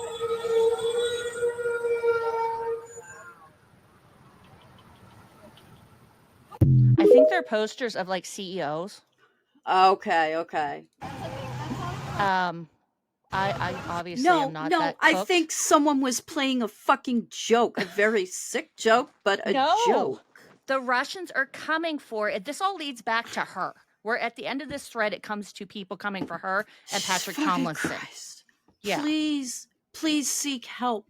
Jackie. Right? Fucking see a fucking psychiatrist. You are schizophrenic. Please get help. It's dangerous. And people believe this and they're following her. It really is. She's a targeted individual. She is a targeted individual. She needs to build her water bottle helmet. I'm sorry, but this should not. It's dangerous. These are people that need help. They need impatient, prolonged help. I'm not saying, throw them in a snake pit. Francis Farmer. I'm not saying what they did to Francis Farmer. It would have been more justified doing it to fucking Jackie. I'm serious. Terrible. This shit pisses me off. How these, and I feel bad using the word crazy, but this isn't just I think a it's a mentally unwell euphemism person that we use in society. I don't think it's that harmful. She's a crank. Yeah. It's one thing to be mentally unwell. It's another thing to be open about it in a way that exploits it and other people as well. And this is, and hey, we just heard on Jack's little podcast. Yeah. Even these manosphere guys are like, oh, the mother always automatically gets custody. Jackie doesn't have custody of her kids, does she?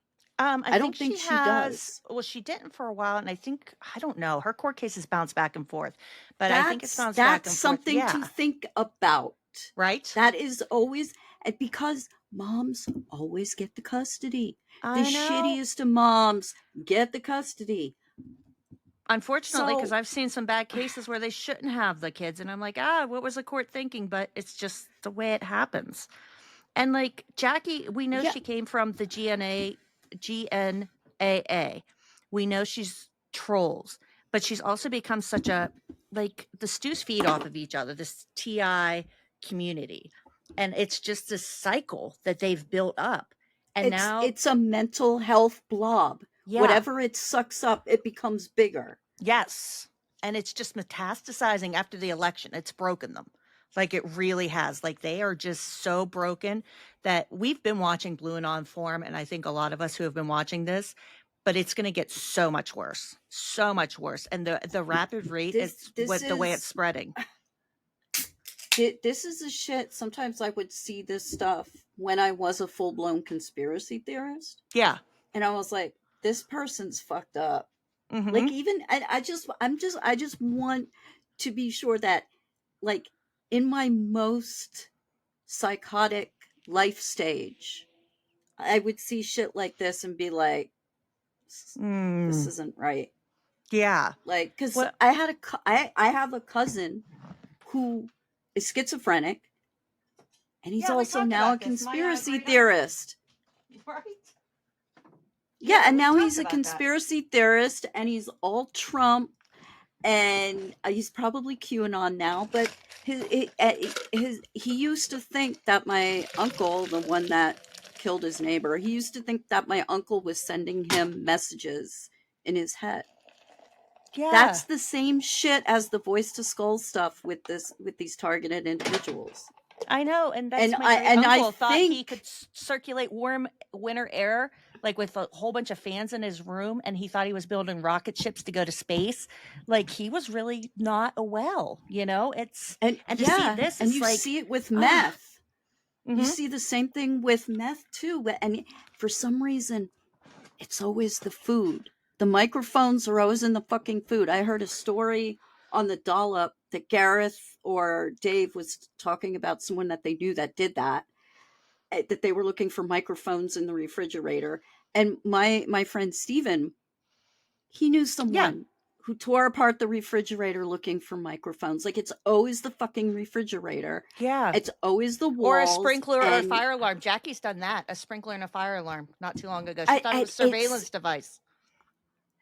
This is not there. Look, and there are like how-to guides about Airbnbs and hotel safety. Oh, sure. Because there have been cases of people hiding cameras. But for her, Yeah. seek help, please, just get help. Life can be so much fucking better than this. All right, let's go so we can see how this I'm gets sorry, to. it hurts No, me. I think It it's hurts important me. to talk about, Steph, and that's why I like having you on here, because you may not know about Jack Hopkins, and maybe it doesn't exactly go with.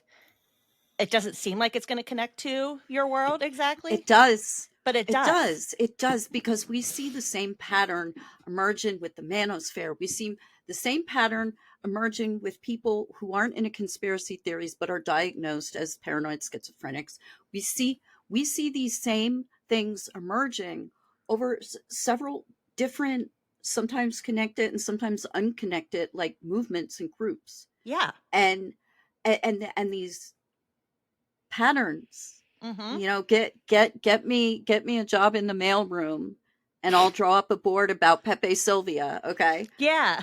But these Nice are reference. these are the actual red string things. Yeah. Group And that's it worries me when you see it coming from our side, so to speak, you know, because and it's increasing, and I'm like, stop. Like, how can we stop this? Yeah. We watch Pizzagate and QAnon destroy so much. And shout out to Jake. It. Shout out to Jake from QAA on one of the recent episodes. He was so passionate about it. He was saying how much it hurts him to fight the left-wing conspiracy theories. And I feel that so much. Like, right? Deeply. And yeah, for me, like pushing back against 9/11 and Sandy Hook, that's so personal for me. And it's like, this is personal, but in a more generalized sense. It's like, I don't wanna. You're supposed to be my friend. I know you're supposed to, like, what are we doing? And I think that's my frustration level. Well, and I think it's coupled with, like you said, it's personal for you, 9/11 and Sandy Hook. QAnon and Pizzagate's personal for me. So I've been dealing with it since then. And to see this, I'm like, no, please. Like, I can't take any more. Like, what are you guys doing? Stop, please. Yeah, it doesn't. But let me tell you something. Conspiracy theories, whether they're from the left or the right, they always end in the same way. Yeah. Poorly. Either you're in jail, or you're out of a job, or you've hit rock bottom, or you become Liz Crokin. Like, yeah. Don't become the Liz Crokin of this other side. And then that's all you can do. Mm-hmm. Once you've crossed that Rubicon, you can't go back. Because if you do, you can go back, but you have a lot of apologies to do. Yeah, exactly. And I think for Jackie, it would be even harder because everybody, like her past history that she's ignored for so long, like she has those inroads clear back from GNAA Weave, lying about that and trying to, you know, everybody's out to get her. It's not true when we all know it is. Clear up till today. And it's like, she's never made any. Be honest about your. I've been painfully honest about my past. And that's why I appreciate and love you so much. And Sassy and Winks and, you know, Rich, I don't know him that well, but he's, you know, we've had some personal conversations, you know, in DMs and stuff. And I love that about formers taking that responsibility. And that's another thing that's frustrating. You guys are doing the real work. Yeah. And I hate always having to admit when I'm wrong, but I'm wrong a lot, and it gets easier, and you start to learn, and maybe you're wrong a little less. I Yeah. don't know, but I slip like and you make mistakes. I just did like Sassy had said she retweeted a I think it was an Elon screenshot or something, and I was right under there and I said, "Hey, I reskeeted a thing I thought it was from Seth Abramson. I was wrong. I deleted it and said, "Hey, my bad." And I know better, right? But I hadn't yeah, sourced it and looked at where the reskeet came from and if it was a parody. The same thing that had happened yeah, to her. I was like, I just don't ever want anybody else to feel bad about doing that shit, right? Because this is what I well, do. Like, that's one of the things I love to do. But we're humans. That happens. Say you're yeah, wrong. I fucked up. Delete it and say, hey, yeah, that's not real. and I fucked up. I had to go and admit I made this book recommendation to all these podcasters and researchers because I was listening to this audiobook and it was banging. And then at the very end, the epilogue, the author of the book talks about how he went down to Florida to interview Dave Troy. I know. Isn't that awful? There's a book that I read. I'm I like, recommended too on you Andrew ruined Tate. that book. And at the end, they talk about consulting with Dr. Stephen Hassan or something that's in the book. And I was like, fuck me. Why? God damn it. Thank you. Yes. It's just, and CNN, like 4 days ago, I just found out about this. I don't have CNN. And basically to read almost all of their articles, You have now to need a subscribe fucking now. It's Yeah, ridiculous. fuck them. Anyway, but like 4 days ago, CNN had a guest on one of their shows who said that he believes that Brian Thompson hired a hitman to kill him and make it look like an assassination. You're kidding me. This was on. I read. I saw it. I typed in. Like Brian Thompson shooter conspiracy, and that was one of the results that came up. I'm like, and it was an article about CNN having a fucking conspiracy theorist on their show. I'm What was sorry, that? that was my phone. I was checking for a friend about this is So how nerdy I I am. was- I messaged my son and I was like, "Hey," I said, "Do you know where I could possibly get Magic the Gathering cards in French?" You do Anyways, realize that that's from Mario World? It is.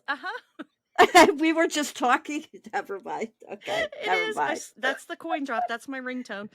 I'm sorry. But that was just a funny coincidence. That like, but yeah, no, I'll see if I can find it again. But I would be very and Lydia Green, who CNN had a few weeks ago, she was a former anti-vaxxer. I vouch for her. She's genuine.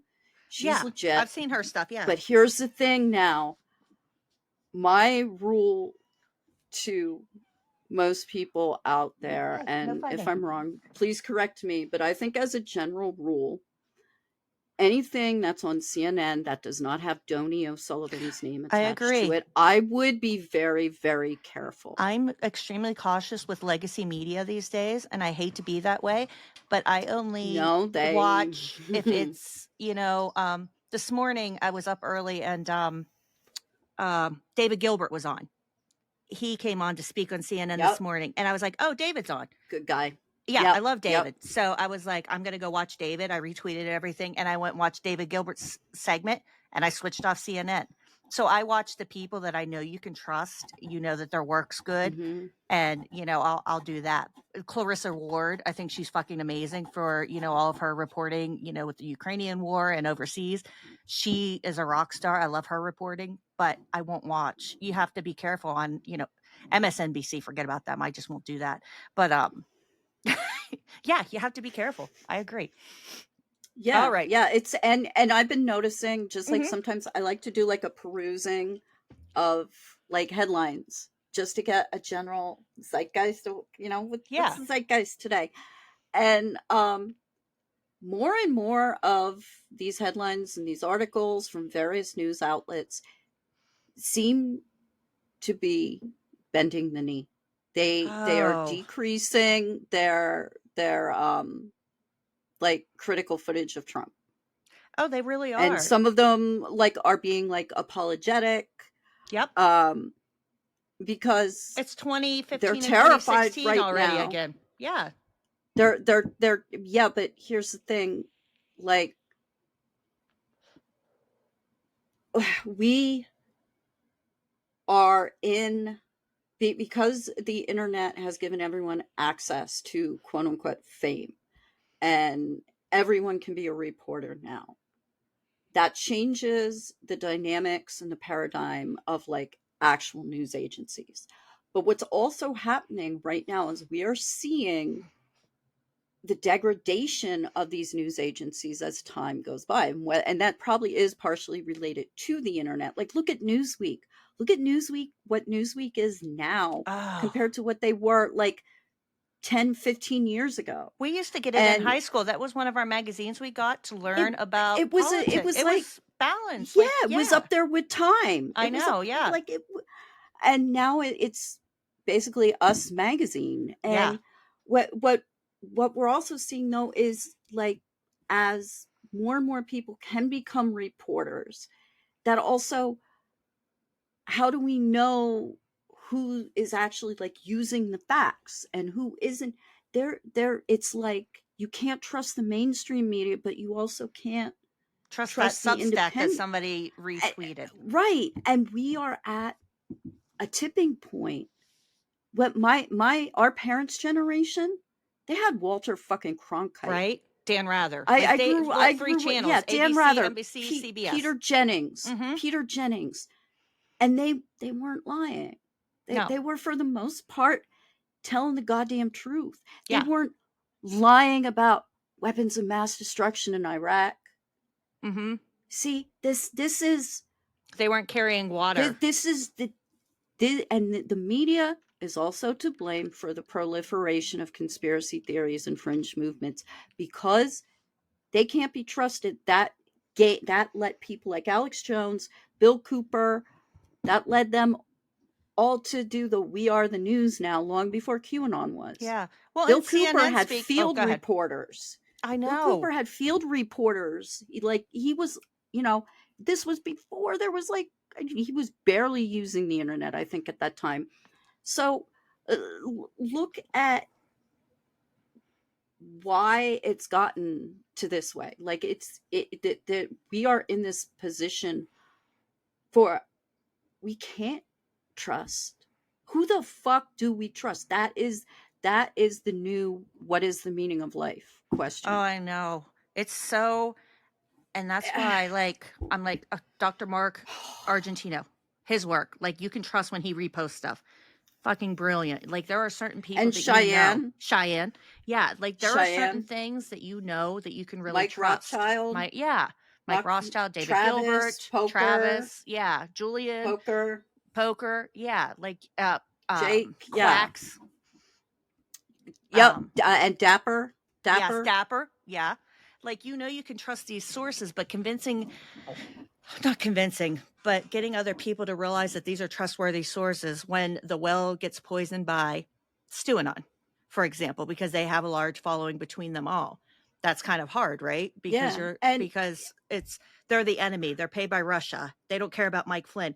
Check my account. I post about Mike Flynn all the time. I've covered him before. It's just Mike Flynn's not my life. I don't make it my mission to hashtag arrest Mike Flynn every day. That doesn't mean I don't think he's a danger. He's not my Moby Dick.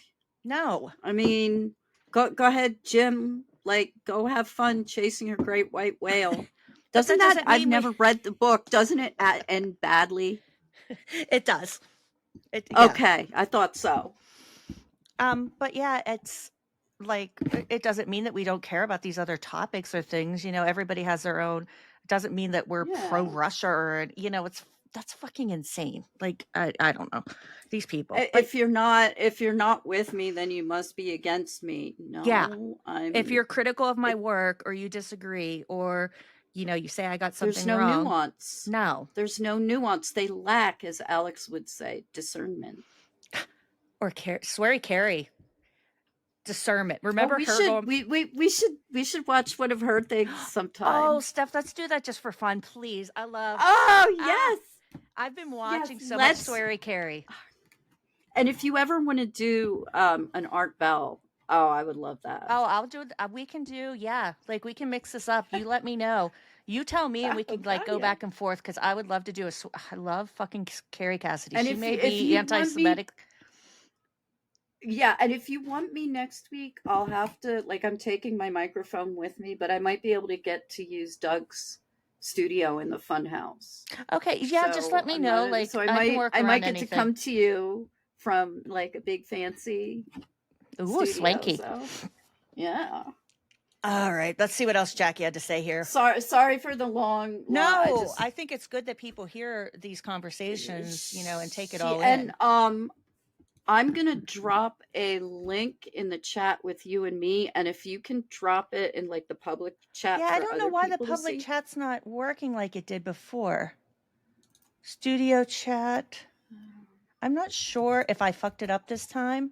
What I'll post them like below the recording when I share it again. I'm not sure why. I don't know if streaming to X messed this up again for me tonight or like what really happened with it. But I'll copy those links. There's the studio chat. There we go. Wait, no, what the hell's going on? I'll figure it out anyways. I'll get it. I'll get the links from you. I'm putting 3 links in there, and it's for the first historical confirmed case of paranoid schizophrenia.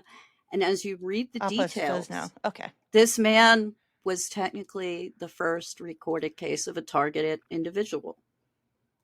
Oh, wow. Let me open up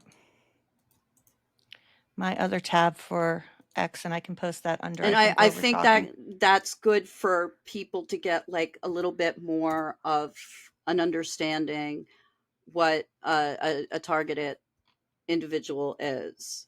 Oh yes, I can post that right underneath here. Since now the last link might be a conspiracy link. I don't know. I just glanced at it. Okay, no, it isn't. It's just okay. He's just like talking about from a historical aspect. And oh my God, and this guy tried recreating it. This is incredible. Sorry. No, that's pretty cool. No, I will post these. Let me get these, and then we can go back to reading the rest of this thread. It's pretty rough. Like if you thought just me reading that first one, wait till we get to the end where it all. I'm sorry, I won't interrupt anymore. No, Steph. That's what we're here for. Is these discussions? So stop apologizing. Okay. Stop it. All right. No more apologizing. All right. Is this the screen I'm sharing? Okay, yeah. All right. Okay, we are to part 2. Same gig as libs of TikTok. To give the public handy explanations when the Kremlin engages in terroristic acts on U.S. soil to influence Americans. This is how they cover themselves and are able to continue engaging in, quote, gray zone aggression or, quote, sub-threshold warfare. Go to Google News and type, quote, random attacks NYC. A visiting computer science professor was randomly stabbed in the hand recently. They send messages constantly. Speaking out against, I'm sorry, I don't mean to laugh at this because I do think Jackie's a targeted individual, but she thought the Steve Buscemi attack in New York City was done because he was an actor in Boardwalk Empire and like Russia kind of had it out for him. I have a thread on that I've done. I just found the training manual for gang stalking. It's from that Targeted Justice website. I'm putting the link in there, but I am warning you that Buscemi? is that the Targeted Justice link, the gang stalking training manual. I'm sorry, but it's like that, Bill Cooper, Alex Jones thing. I have these top secret documents. It's top secret. You can't ever see it. No, I like that stuff. Okay, I'm gonna get this out. I'm really, sometimes some of their stuff I have to look at and just speaking out against the Buscemi attacks got me targeted by a massive swarm of Russian bots for 3 solid days. In fact, just type in, quote, random attacks, add major metros. You can put the dots together that the press has not. So she's telling you to do your own research, right? That sounds And exactly like it. Do your own she's research. also painting for you a picture of a red string wall. Oh my gosh. That's she's painting you that visual image with those words. She's not sending you a link. You can do a Google search and then send someone the link for that Google search. And there's also something called Let Me Google That For You. Yeah. Which allows you to save that link specially. She could do that. She can do longer tweets because she has the paid account. Doesn't I think she does, even if she has a hidden. So why is it telling people what to search? If she's a computer expert, she should be able to show a screenshot. She should be able to send you a link, or she could compile it into one of those bit.ly, link shrinkers. I know. I don't. She's interesting. But this is a text representation of a crazy wall. Yeah. I know. When I saw this today, I could not believe it. Okay, here we go. The Kremlin's goal has long been to spread fear, to smear New York City inside and outside the city as an unsafe place caused by Dem governance.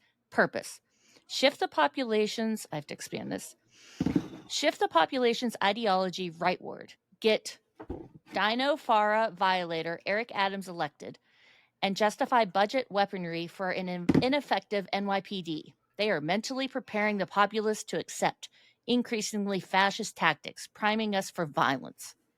This whole thing is just... And then she wants you to remember the spats of attacks on petite Asian women. She did a thread on that. Apparently those were Russian That's things called too as social well. contagion. There was one attack and then other people. Come on. Why do you think all these other companies are protecting their CEOs? Because of social contagion. Do you remember when Asian hate was on in the increase in the United States? Like, it was happening all across our country. Like, it was really, really bad. And it still is. I think the news just underreports it, right? They always do, Native, indigenous persons. Russia is sending people over to the United States. What is this? Fucking Al Qaeda in the early 2000s? I can't. Oh, God. Oh, this hurts. We're about to get into Havana syndrome, too. It's coming. Based on public details. Yeah. She's cooking. Based on public details of these attacks, it seems like there have been two methods for GRU here. One has been to pay gang members. The guy from Despicable Me? Yeah.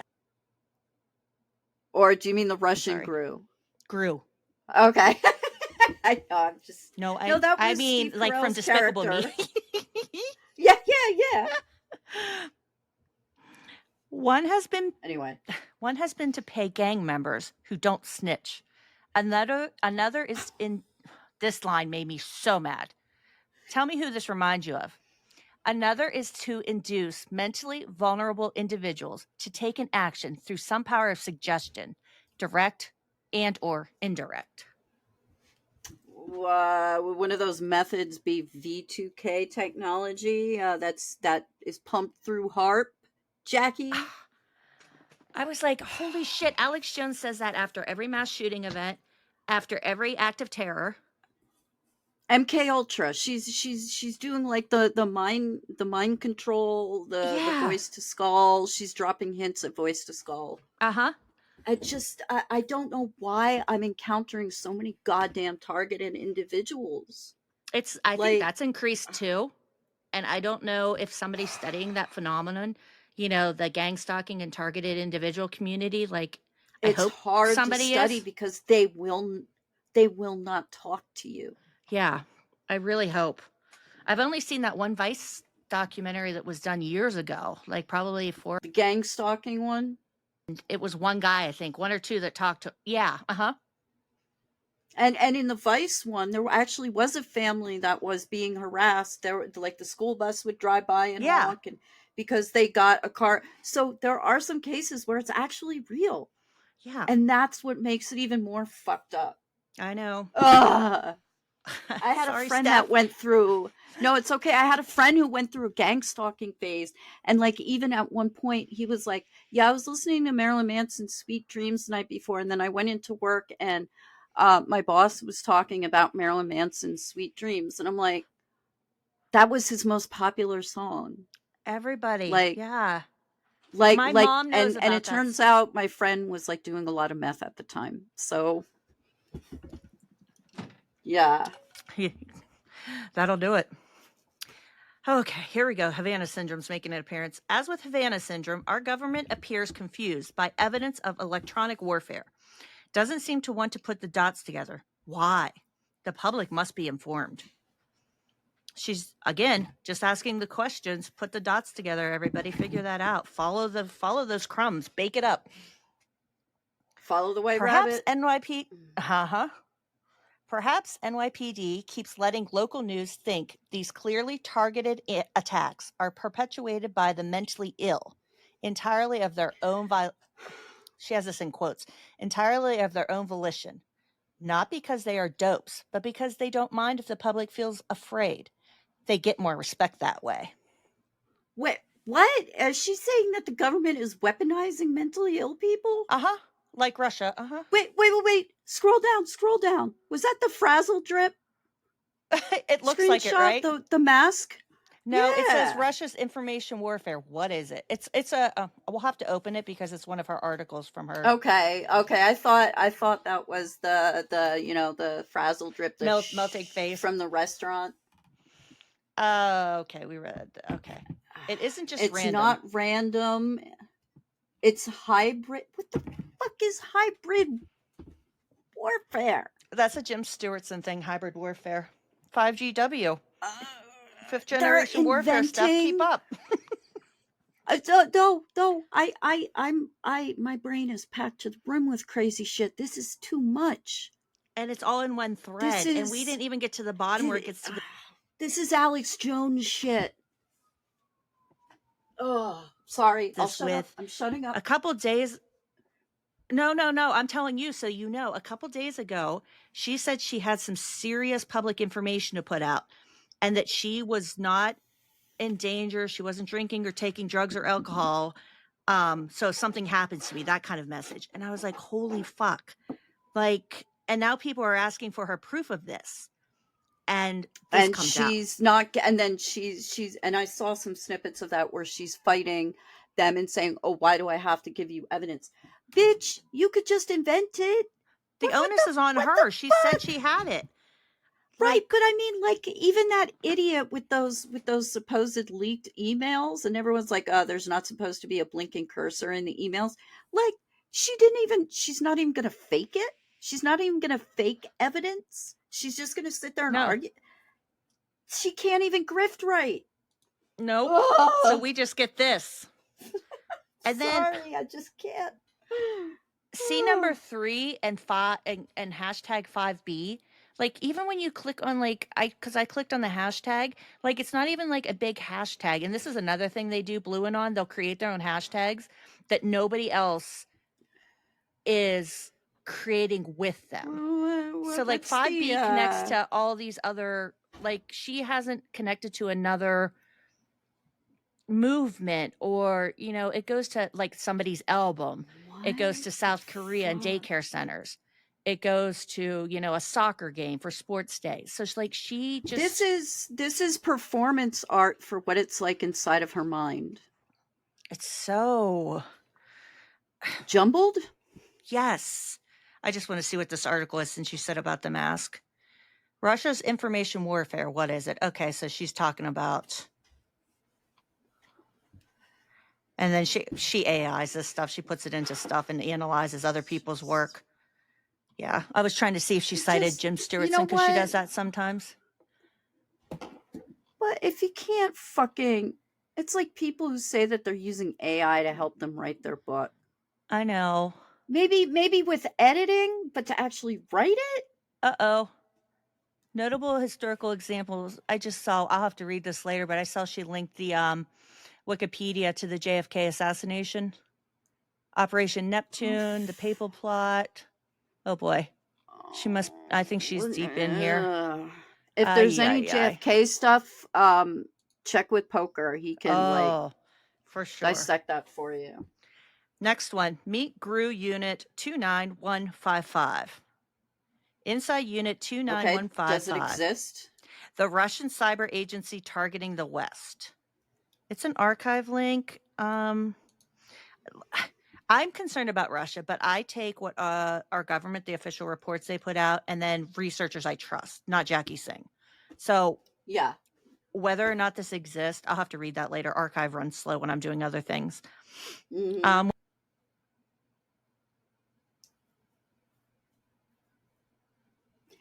And what is like nothing.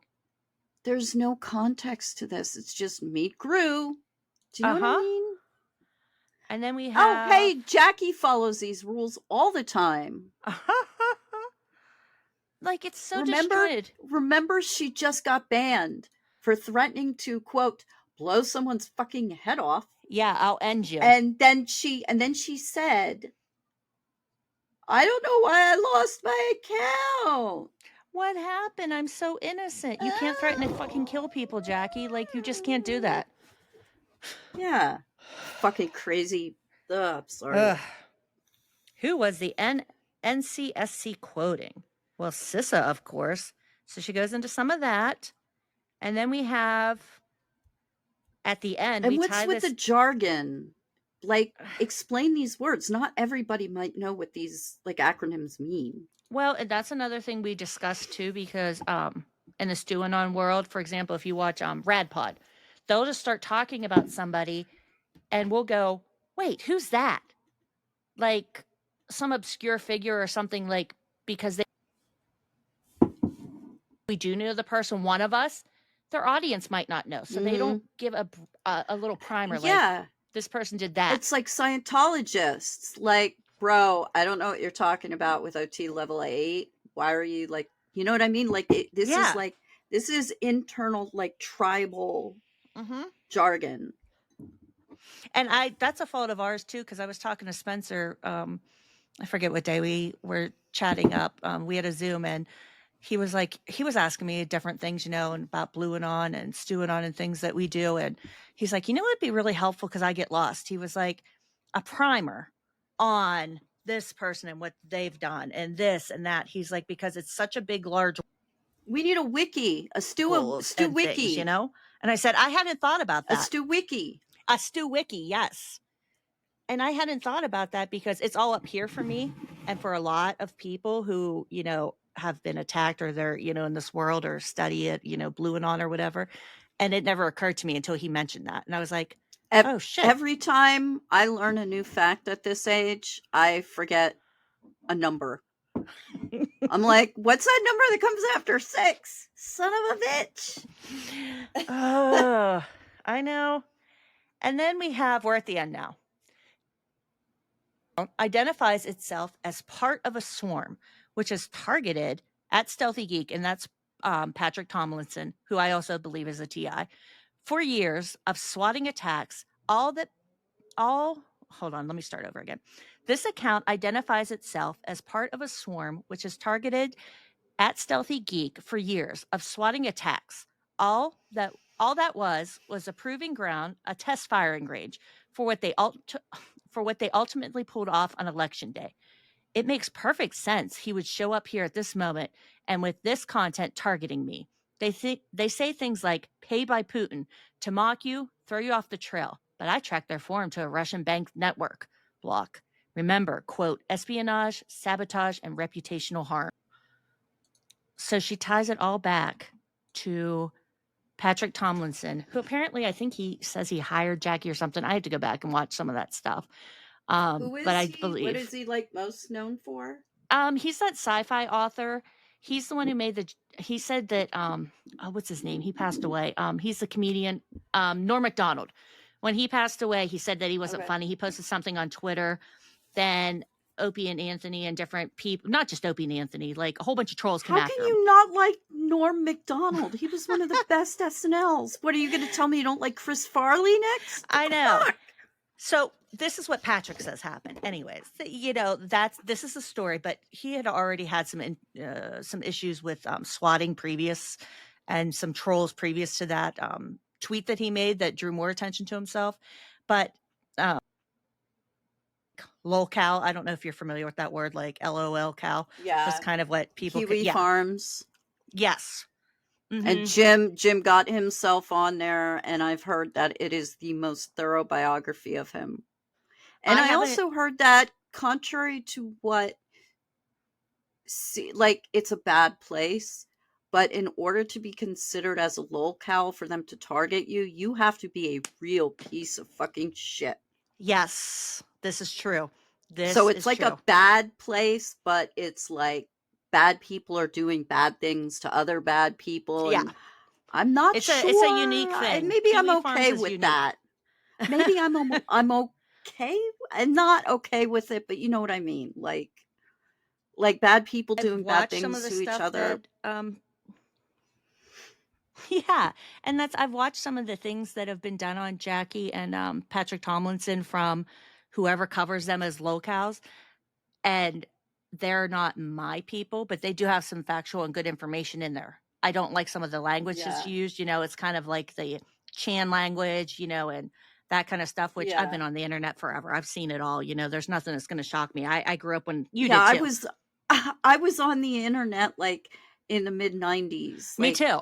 I wasn't like going on a 4chan whenever that came out, but 4chan is very familiar to me because if you were on the internet in the 90s, the boards, right? Yeah, it was everywhere. Well, yeah, 4chan was being online, even on AOL in the 90s. Yeah, that so was there's 4chan. Not much that Every can shock place me. was 4chan.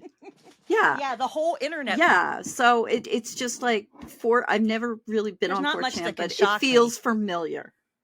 Yes. Yeah, the internet was the fucking wild, wild west back then. It was fucking bad shit. So yeah, I know this shit. I know trout slapping.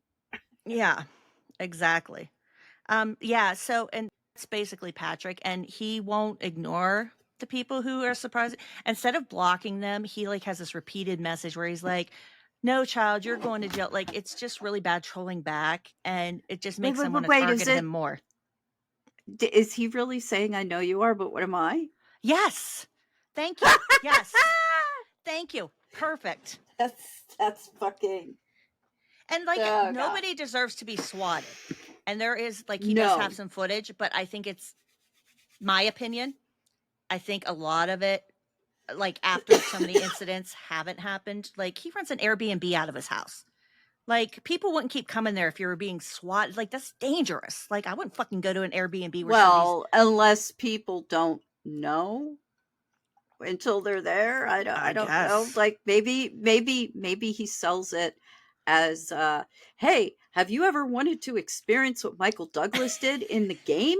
Well, stay here. Stay here. Boy, do I have an exciting experience for you. You're in for a treat.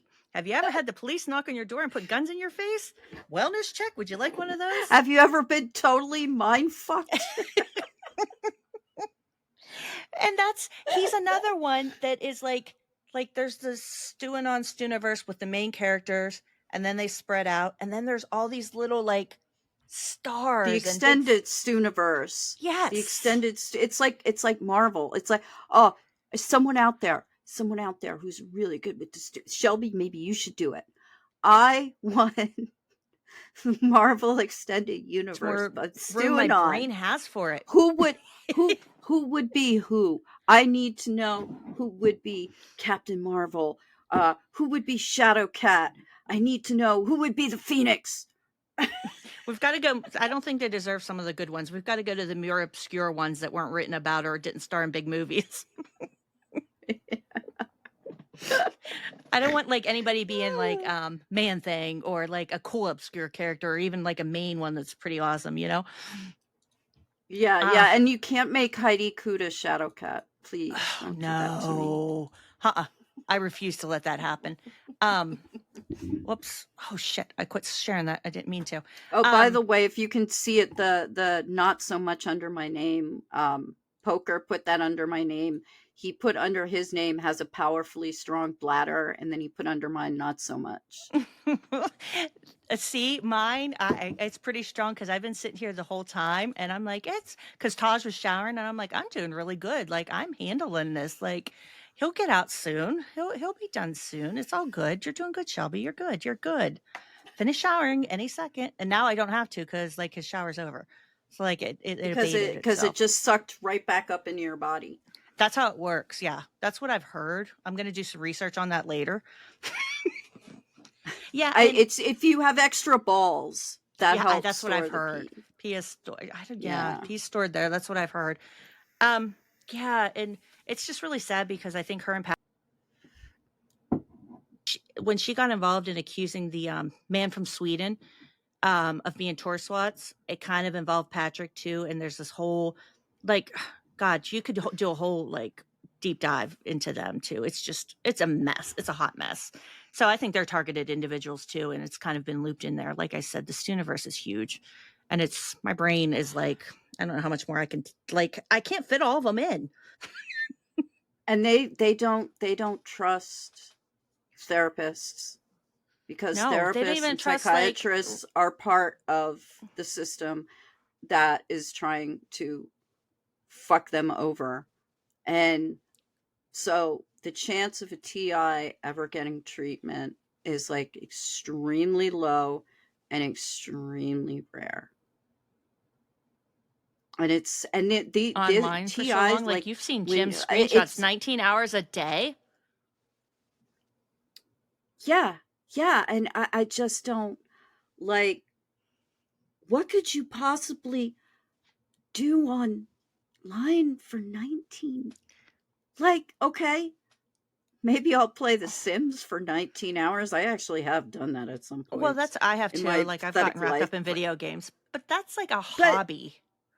Yeah, everybody's that's fine. That's done relaxing. that. Like, everybody's done that, like, Big Bang episode where Penny gets addicted to a video game and she's got like Cheetos in her hair and she hasn't showered in days. Everyone's been, and Always Sunny did an episode. Everyone's been there. But how do you spend 19? I've burned my eyeballs out reading a book before because I got into it and it was so good, and I'm like, I can't put this book down, and I'm like, one more chapter. Yeah, but yeah. I just, how do you, what, like, I want to see an itemized, like, micromanaged, like, list of, like, every minute, like, what is he doing? Well, that's my thing. If he was putting out good content and the articles Hamster really dance. He spends 18 of those hours. But we don't get good content. He spends 2 hours a day on the Darth Vader No website, where it's just Darth Vader going, no. I don't know. Maybe he's addicted to TikTok and we don't know it, and he likes funny cat videos or something. Oh God. Oh, picture him doing like dances in his room, and he's like practicing dances for a TikTok Cooking video. videos. He's learning how to cook. Hi, I'm Jim Stewart's, and today we're going to bake some Russian bread. Oh, Russian. Oh my. Oh no. Why we stream Tucker Carlson in Moscow. God, I just there's so many, like, Jim, do a cooking show on TikTok. I would watch that. It would be like Alex Jones's painting that he never did, right? He never did the paint show. Like, yes. Jim, cook for us. Or cooking with hi-fi. I'm going to carve your face off with a fucking knife. And now, let's fry it up. And wouldn't it be fun if Sean popped up on screen and he was like, hey guys, still alive. And he was like his sous chef. I just, like, there's so much better shit they could be doing with. And Jim, if you're listening to this, if I were you, I would be fucking terrified right now with Trump coming back into office. And did Michael Flynn drop the suit? No. I can't hear you. He hasn't I agreed think to we're it, and frozen. he said, "Oh, okay." What Jim happened? hasn't. Sorry.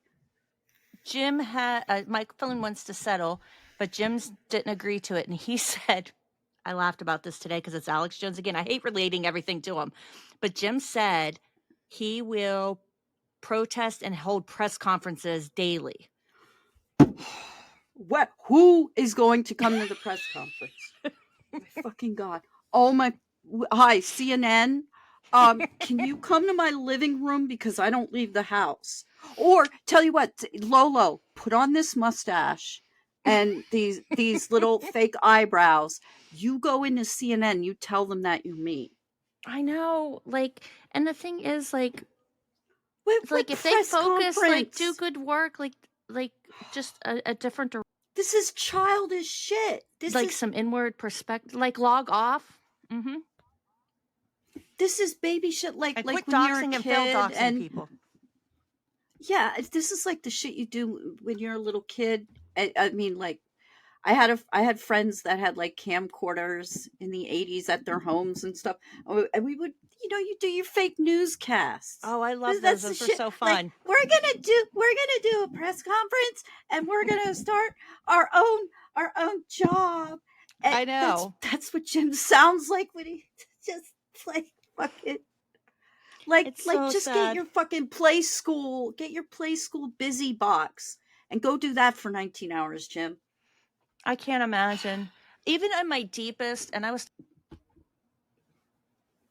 I said, even on my biggest research days, like my phone, like my screen time has showed maybe 8 to 10 hours.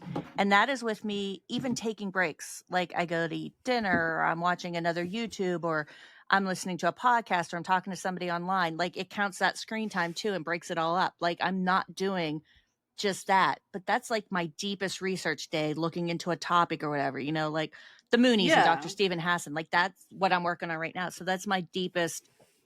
Like, yeah, I don't understand what he's doing because the output doesn't show what the hours, the hours don't show the work that's being produced, like that he's spending online. Yeah. I don't, I mean, I every time I learn something about Stu, it's like a Hydra. It just brings up like 10 more questions. Like, I know. And I appreciate you so much doing this with me. I've been having a lot of fun.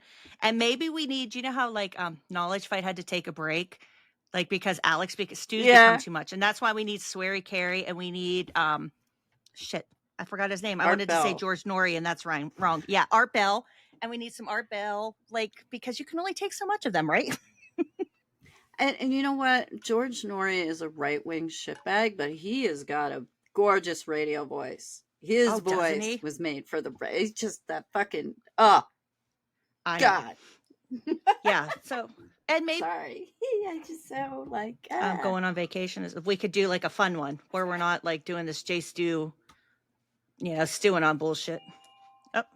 Yeah, and I'll let you know, like, I'm taking my microphone with me next week, so even if I can't use the fun house, like, I'll still have my laptop and my microphone and stuff with me so I can still stream from, our friend's house. Sounds like a plan, and I finally feel like my bladder may burst. I don't know. Maybe my pee didn't get Save stored that for hi-fi. I want to thank Steph. Thank you again. And thank you guys. Have a very safe, good trip. As long as I'm not too annoying, I'll be more than happy to come back. Oh, you are not. No. And I thought about it today. I tagged you as my co-host, and I'm like, what? My co-host, not the guest coming over. And Steph's probably like, oh, okay. Shelby, son of a bitch. You said I'm co-host? Hi, have a good trip. Oh, hey. Don't do anything bad. All right. Have a good trip. We're taking him and his brother and 2 of their friends, and we're taking the car seat and their little backpack. A lot of trouble. Yeah, you gotta pack. All right. I love Shelby. you, Steph. Thank you. Love you too. Thank you, everybody, Bye-bye. for watching. Bye. Bye-bye. I don't need new tires, but stay tuned for the next episode. We're going to have to be smart. We're going to have to be strategic. We're going to have to be aggressive. I'm an alpha guy. I'll flip a table every time you aren't getting by. Let's go. Just push. It's all psychological warfare. I'm not part of QAnon. We know what they are doing. For Trump. Da, da, da, da, da. If shit goes wrong, like I will literally have to leave the country. Stop that. I'll land my initial plane. Okay, high I five. worked This isn't a lot. the high five show. Good night. Nighty night.